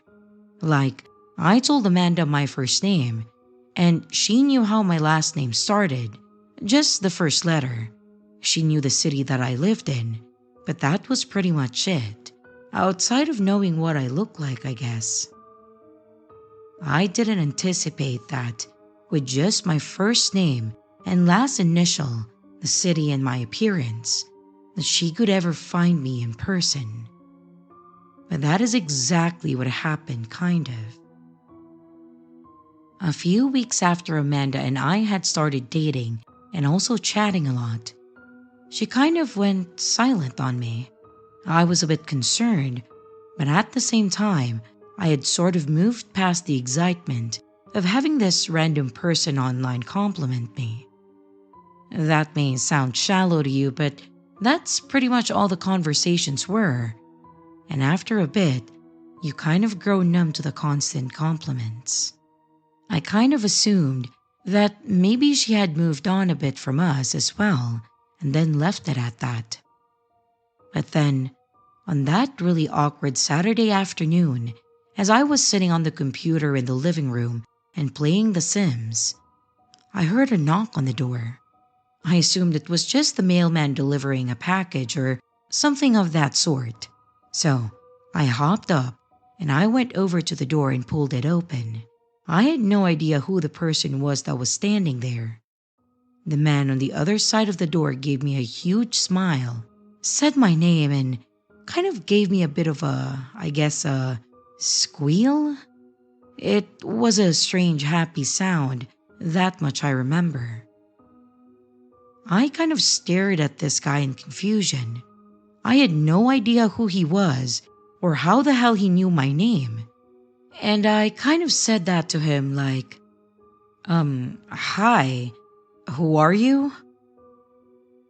He then dropped a bombshell on me, which I'm sure you're all expecting at this point, and said that his name was Arnold and that he went by Amanda online. My heart sank. This middle-aged, overweight, balding man was my online girlfriend. Amanda had told me that she was my age and had described herself in detail, although admittedly, she never gave me any photos, which I now know why. Not a single word of the description she gave me included bald, middle-aged, overweight, male, or creep that would show up at my doorstep on a random Saturday. I replied to him with, "You're Amanda? The girl I met online, Amanda?" And he sort of shyly said, Well, yeah, I know I'm probably not what you'd expect, but yeah, I'm her. Now, this is where things got really awkward. My dad walked into the room and asked me who it was at the door. I can't even begin to explain the feeling that hit me. I had no idea how to explain to my dad that this guy at the door was pretending to be a 17-year-old girl online and that we were dating, and he had somehow found where I lived and was now at the front door. I tried to say that he was just some guy, but then he cut me off and said to my dad, I love your son. I drove almost 10 hours to meet him. I am not going to get into the whole conversation or everything that had happened, but I will say that my dad was very confused and then very angry. Amanda, or I guess Arnold, tried to keep saying that we were lovers and that he was there to come and get me and that we were going to live together and a bunch of other really creepy things that didn't help with my situation at all. My dad then told Arnold that if he didn't get off the property, he was going to leave in an ambulance. And after a bunch of fighting and the police showing up, he did end up going. He hadn't actually done anything. There were no lewd comments made between us, no promises of anything, so technically, all he did was show up on the doorstep of a minor that he met online, which I guess isn't a crime in and of itself, so he was basically told to drive off. Obviously, that was the last time that me and Amanda, or Arnold, ever spoke, and I blocked his email. This was entirely too creepy and awkward for me, and it absolutely destroyed my trust in people online. I'm older now and a lot smarter about things, and I don't really have any reason to develop friendships online. One side effect of this is that I, now, just assume that everyone online is a 50-something-year-old balding man that's overweight, which has kind of become a running joke on the internet. If the situation wasn't so terrifying for me at that time, I could almost laugh at the fact that I lived through it.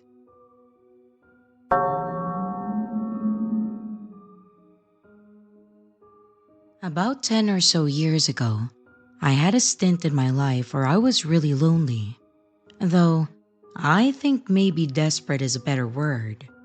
I guess I should say that I've had a few serious relationships throughout my life, but I hit 30 and I hit a major level of depression because the man that I thought that I was going to marry and be my husband decided that he wasn't ready for commitment.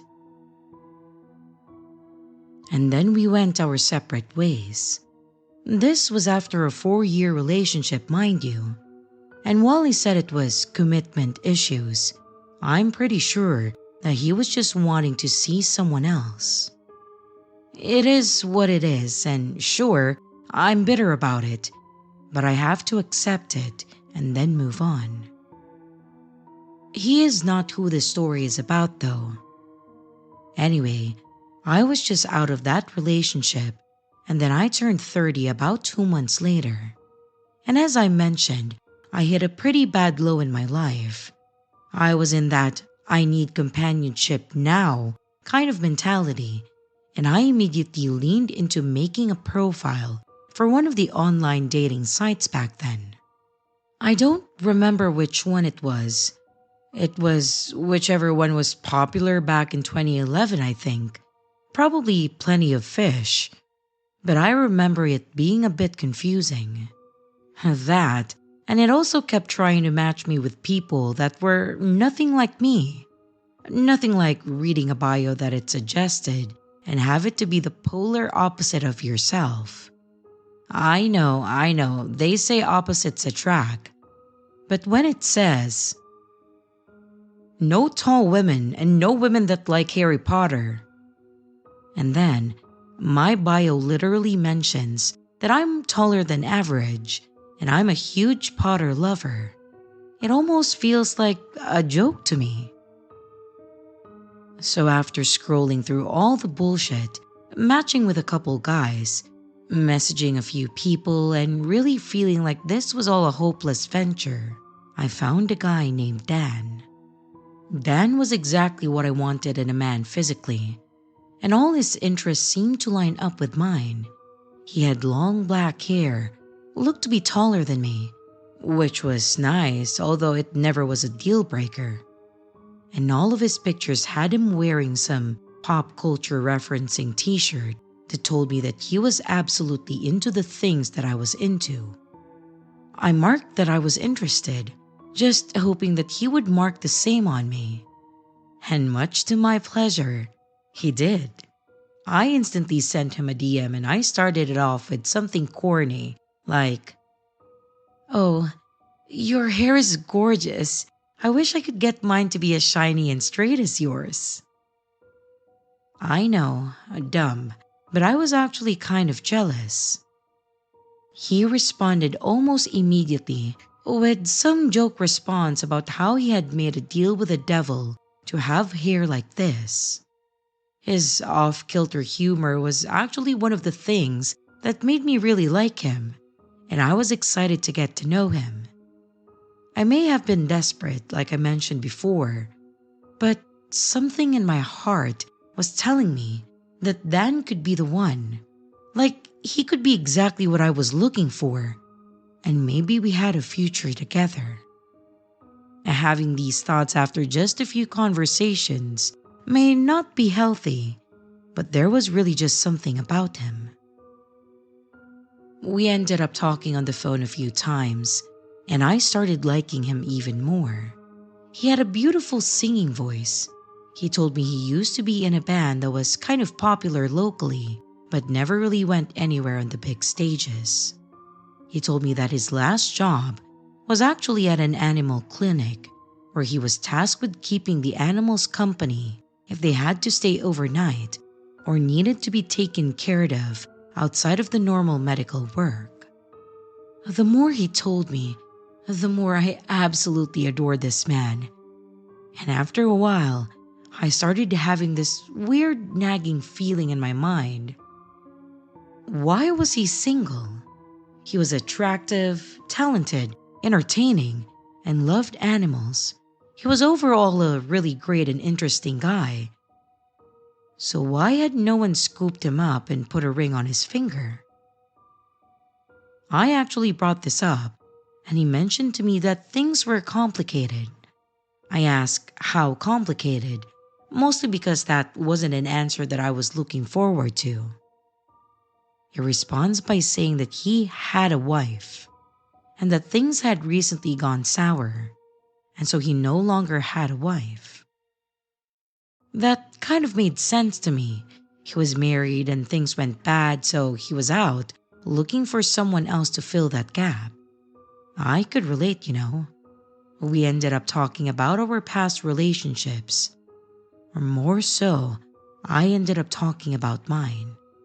He seemed a bit evasive, but I just assumed that he wasn't really feeling up to discussing it because it was so recent. And I was okay with that.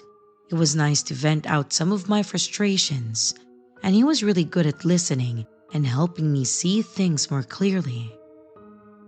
And then, the big day arrived. We had agreed to meet up for coffee on a Saturday morning at a local coffee shop. I got there, and he was already seated in the back waiting for me. It was actually really nice to meet him in person. He looked just like his photos. He had the same personality. He was the same funny and entertaining guy that I had come to know over these past couple of weeks. This was actually a huge relief because I was worried that I was going to get catfished. We enjoyed our coffee and companionship for a few hours, and then I had mentioned that it was getting to be midday and that I should probably be getting home at some point. But that I would absolutely love to meet up again and have dinner or something. This is when he mentioned to me that he had a great time as well. And then he kind of shyly looked down at the floor like something was wrong. I asked if he was okay, and he looked up and mentioned that he needed to ask me a favor.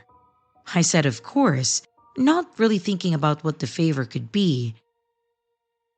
But then he mentioned that he actually needed me to give him a ride somewhere if I could.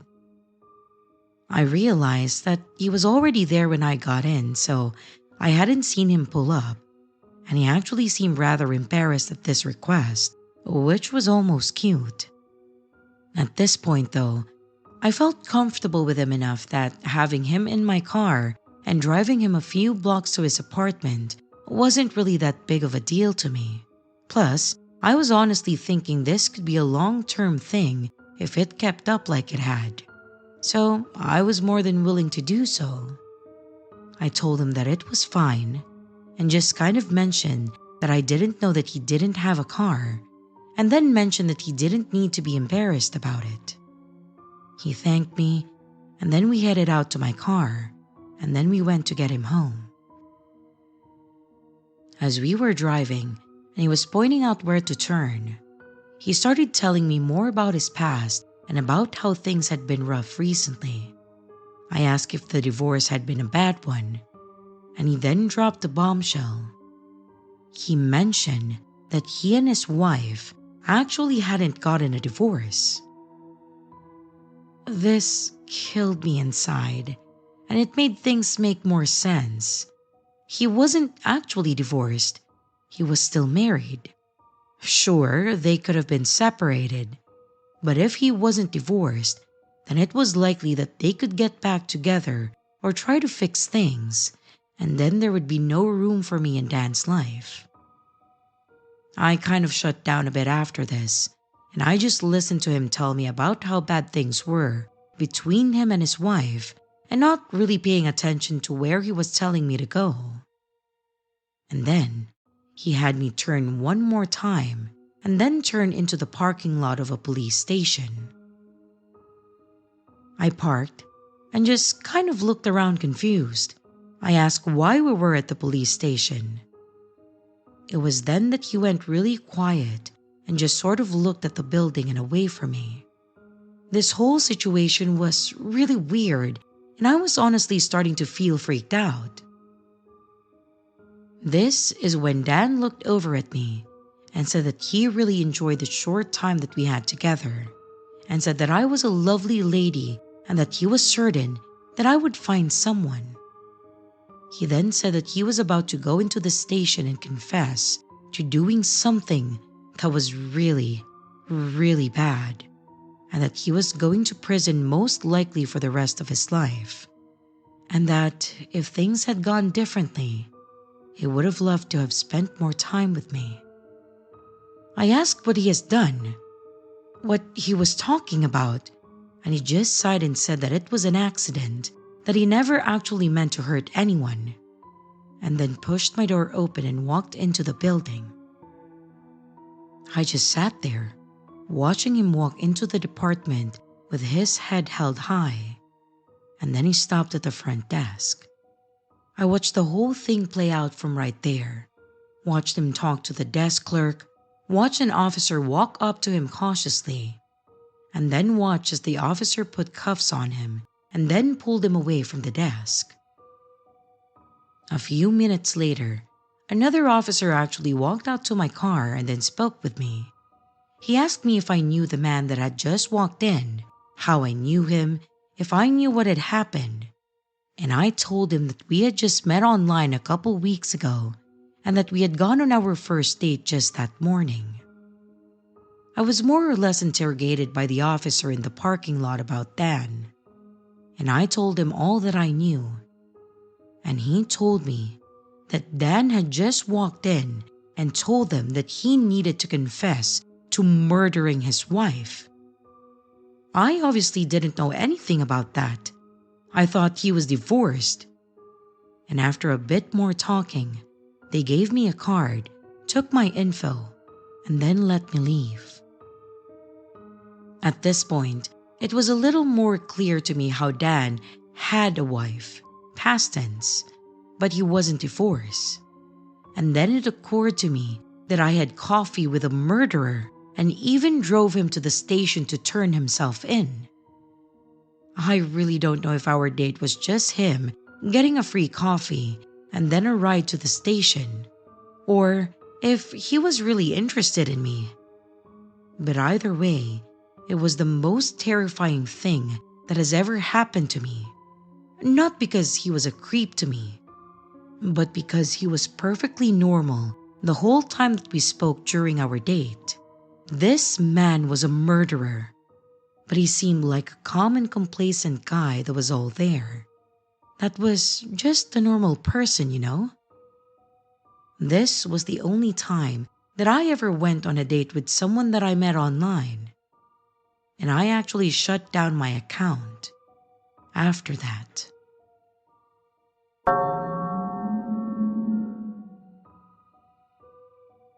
I have been flirting, if you will, with online dating for probably the last 4 or 5 years now. And before you start feeling bad for me, it wasn't really consistent. I would go on a few dates that seemed fine, and then something would end up happening, or we just wouldn't click at all. So I would quit, get rid of the apps, and then delete my profiles. I would then try again, and unfortunately, the cycle would repeat. But I wasn't willing to give up yet. I still wanted to find someone that I could spend the rest of my life with.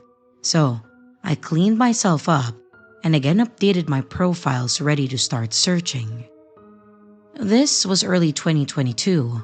I guess I was feeling more confident about myself and the state of the world as I went on another hiatus from mid-2020 till close to the end of 2021 for obvious reasons. I had a few matches, some that ended pretty quickly at the chatting part, but the others I was actually able to go out with.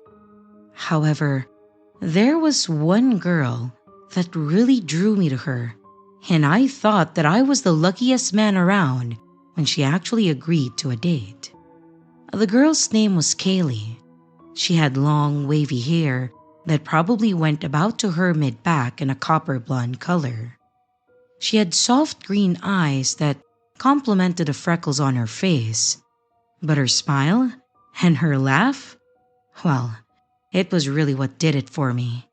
It was adorable. She had some kind of dumb joke on her profile to which I had answered it correctly. Already off to a good start when they don't take it too seriously. We talked a bit, then even video chatted a few times before we finally went on a date. The first date went perfectly.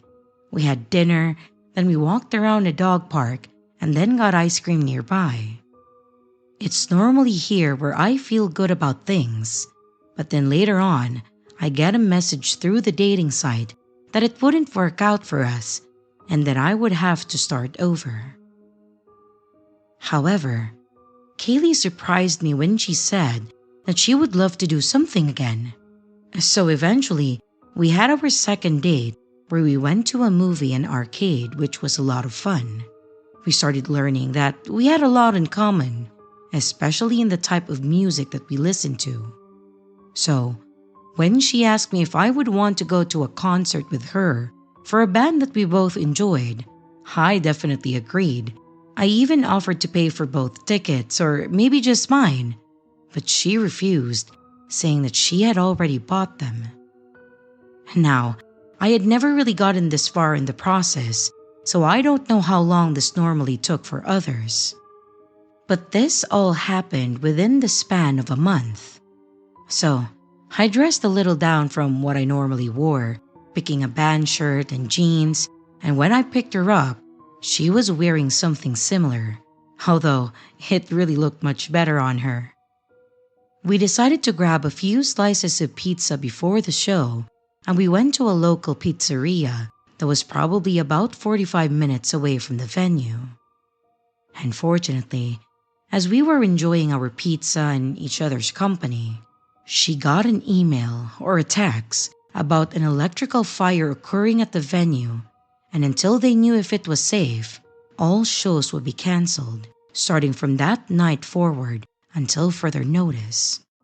We were both pretty disappointed because I think we were really both looking forward to it. and after moping a bit, I just suggested that we still drive around the area as we may be able to find some band members at a local bar or something. However, she had better ideas, and she suggested that we just go back to my place. This was not something I would have ever offered or have expected. The reason should be obvious, but being a guy, I never wanted to suggest anything, and I really didn't have much self-esteem. But she insisted, saying that we should make the most of the night. So, after we finished eating, we left, stopping only to get some cheap wine per her recommendation, and then headed back to my place. Once we got there, I played some music from the same band that we were supposed to see, and even put on a previous live performance on YouTube, trying to be funny or sweet, I guess. And after we talked for a while, things heated up, so we ended our night in the bedroom. That night was fantastic, and since we didn't work the next day, I was looking forward to spending the day with her. Yet, when I woke up that morning, the spot next to me was empty. I thought, well, no problem. Maybe she just got up before me and was in the bathroom. Or even, maybe she beat me to making breakfast. So, I got out of bed, walked past the bathroom to see the door open. So I went to the kitchen and noticed that it was empty too. I got a little discouraged at first, thinking that maybe she had left, but her purse was still sitting on the coffee table. Then, I heard a loud crash, and I realized I didn't check the spare room which I had made into my makeshift office. I quickly ran to the room, opening the door, and a flood of emotions ran through me as I saw Kaylee standing over what was my laptop, holding a hammer, as her face was a splotchy crying mess. When I was finally able to talk, I blurted out, "What the hell happened?" I know, I'm dumb. It was obvious, but for some reason, I still didn't want to believe it. In a shaky voice, she made comments about me seeing other people behind her back. I was confused by this because I hadn't been, so I tried to figure out what she was talking about. She said that she noticed my dating profile where we met and saw that I had gone on other dates other than her. However, I guess what she failed to see was that I hadn't gone on any other dates since I went on the first one with her. There were ones prior, yes, but I had 2 more lined up around the same time that we met, but I canceled on them because I was so into her. For some reason, none of this worked for her. Or maybe it was just too late. I don't know. But she kept screaming about how I was a liar and I was just using her. I again tried to reason with her and calm her down, but nothing was working. She snapped and said that I would pay for hurting her, and then charged at me with a hammer. I ran out to my room, holding the door shut behind me, hoping to buy me some time to think about what to do. That's when I could tell that she was swinging the hammer at the door. I let go of the door, and I made a mad dash to the front door, running out of my apartment in only my boxers. I ran down the stairs and then started banging on the door to another apartment. There was an older lady that answered, and oh my God, I still feel awful to this day doing this to her. But I ran in, begging her to call the cops and trying to explain what had happened. I think she was already about to call 911 on me alone. I stayed by her front door, stopping myself from looking around her place, hoping that my pathetic self looked harmless to her, until I heard police knocking and calling out. I opened the door and I told them what happened, and then I led them to my apartment. They made me stay outside so they could get my side of things, while another cop went in to get her.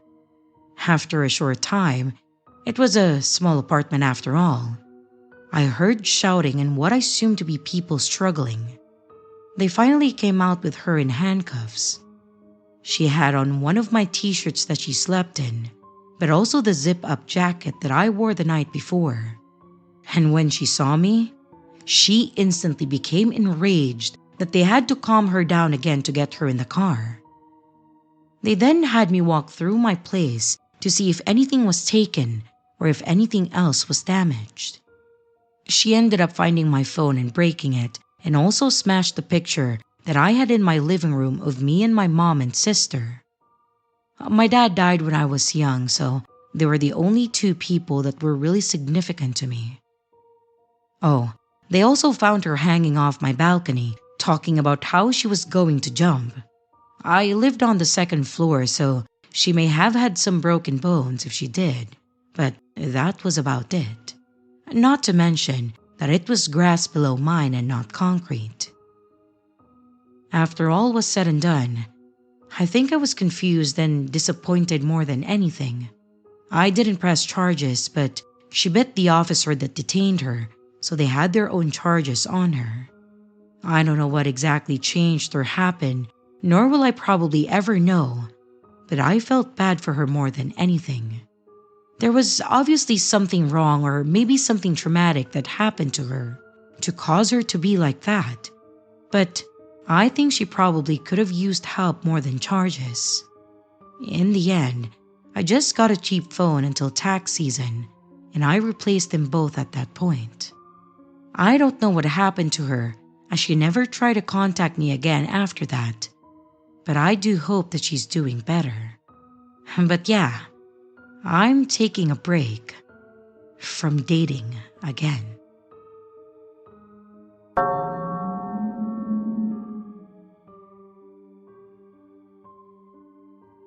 Hi, this event actually happened to me fairly recently, and I wanted to share with you after listening to some similar experiences. So, here it goes. I am in my late 40s, and the closest to a serious or long-term relationship that I've had was with my kid's father. I got pregnant at 16, which forced us into a marriage per our parents' demands. We were still kids ourselves and barely knew each other, so it was definitely difficult at first. But we slowly worked on ourselves to make sure that we were there for our little girl. But then we had another girl that wasn't necessarily planned, but also very welcomed. However, I had her when I was 30, so my girls are about 15 years apart.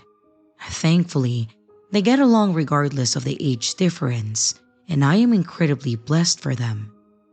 Now, their father seemed to have two sides to him, so while he seemed ecstatic about our second daughter, I guess he was having a midlife crisis or something, and had burned through a bunch of our savings on his friend's wife, whom he also had an affair with. Anyways, long story short, we got a divorce. The girls both chose to stay with me, so good riddance, I guess. So, even though I've only been legally divorced for the last 2 years, I was already emotionally divorced or alone years prior. I was feeling pretty lonely, especially with one daughter already being grown up and moved out.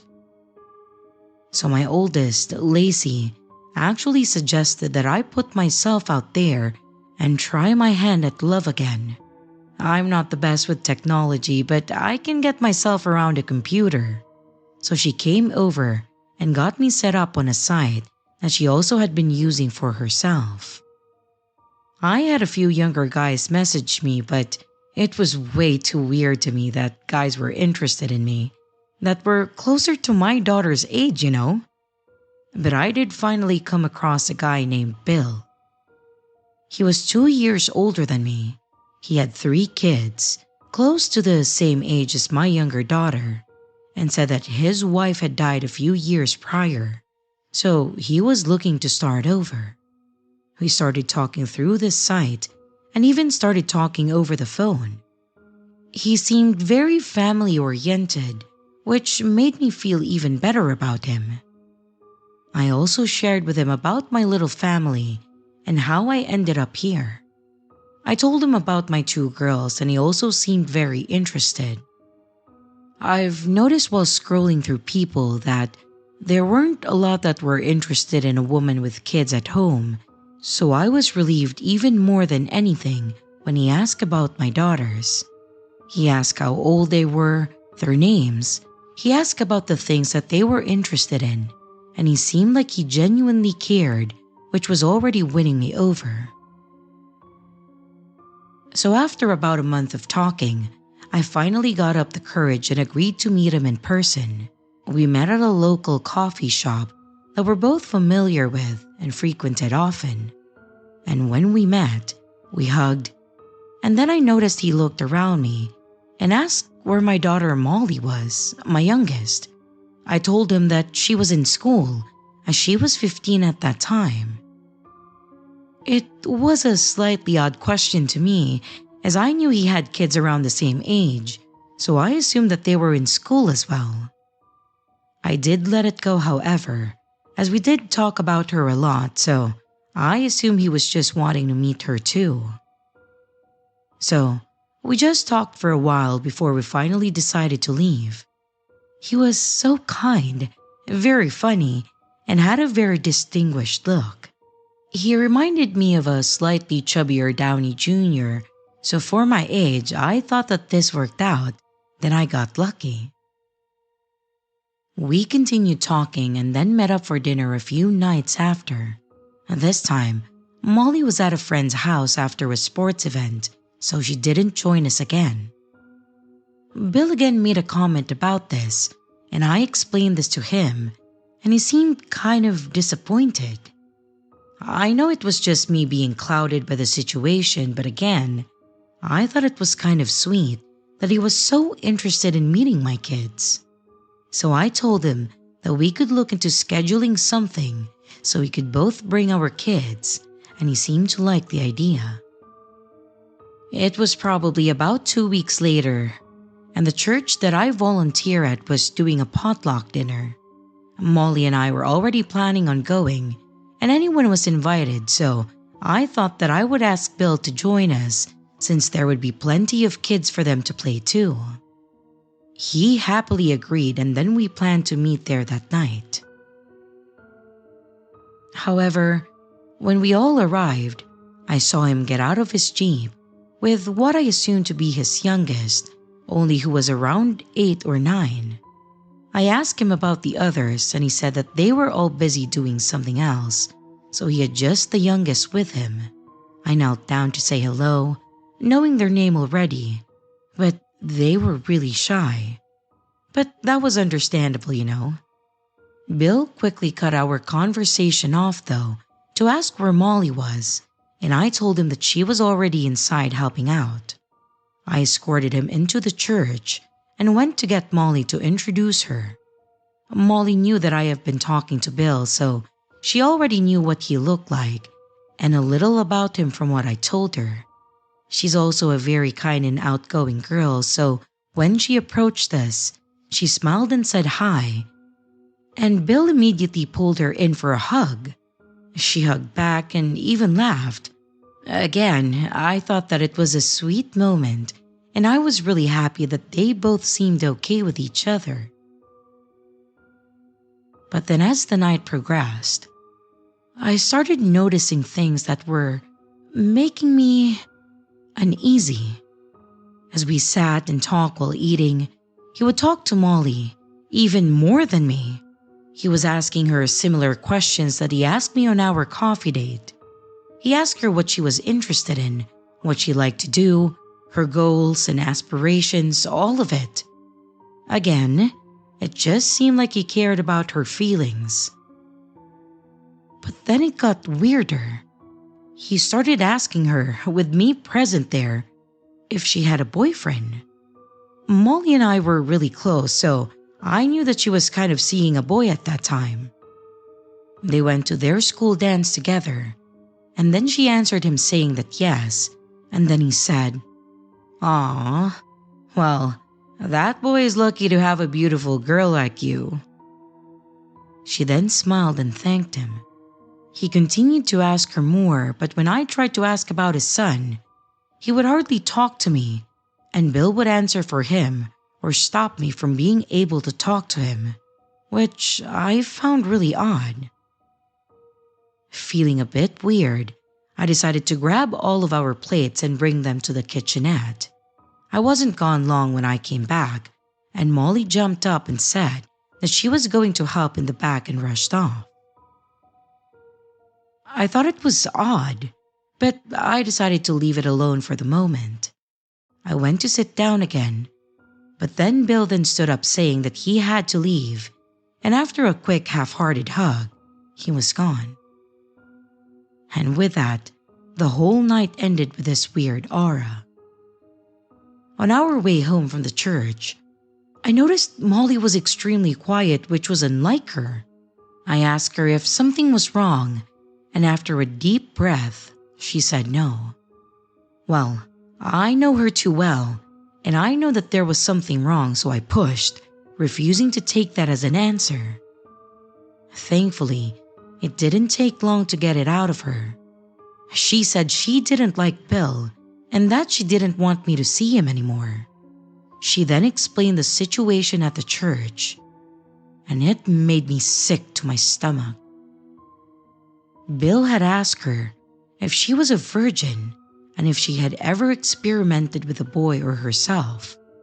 She told me that she didn't know how to respond, so she just sat there and he told her that if she was ever curious, that she could talk to him about it. There were other little things he said, but as soon as she saw me coming, she left the conversation.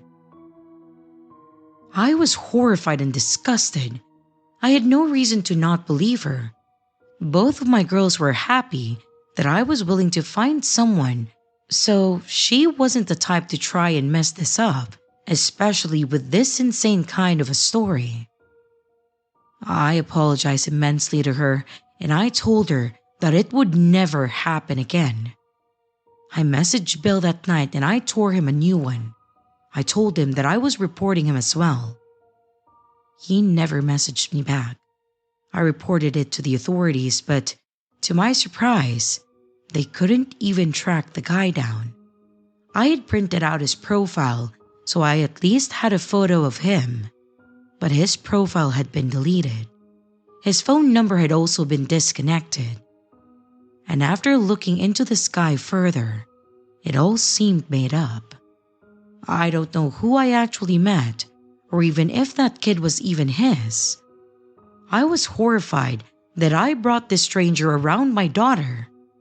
I kept my promise and I told myself and my girls that if I ever meet someone else, I will make sure that I do a thorough check on him before they meet him. But I think I'm happy with just my girls for the time being.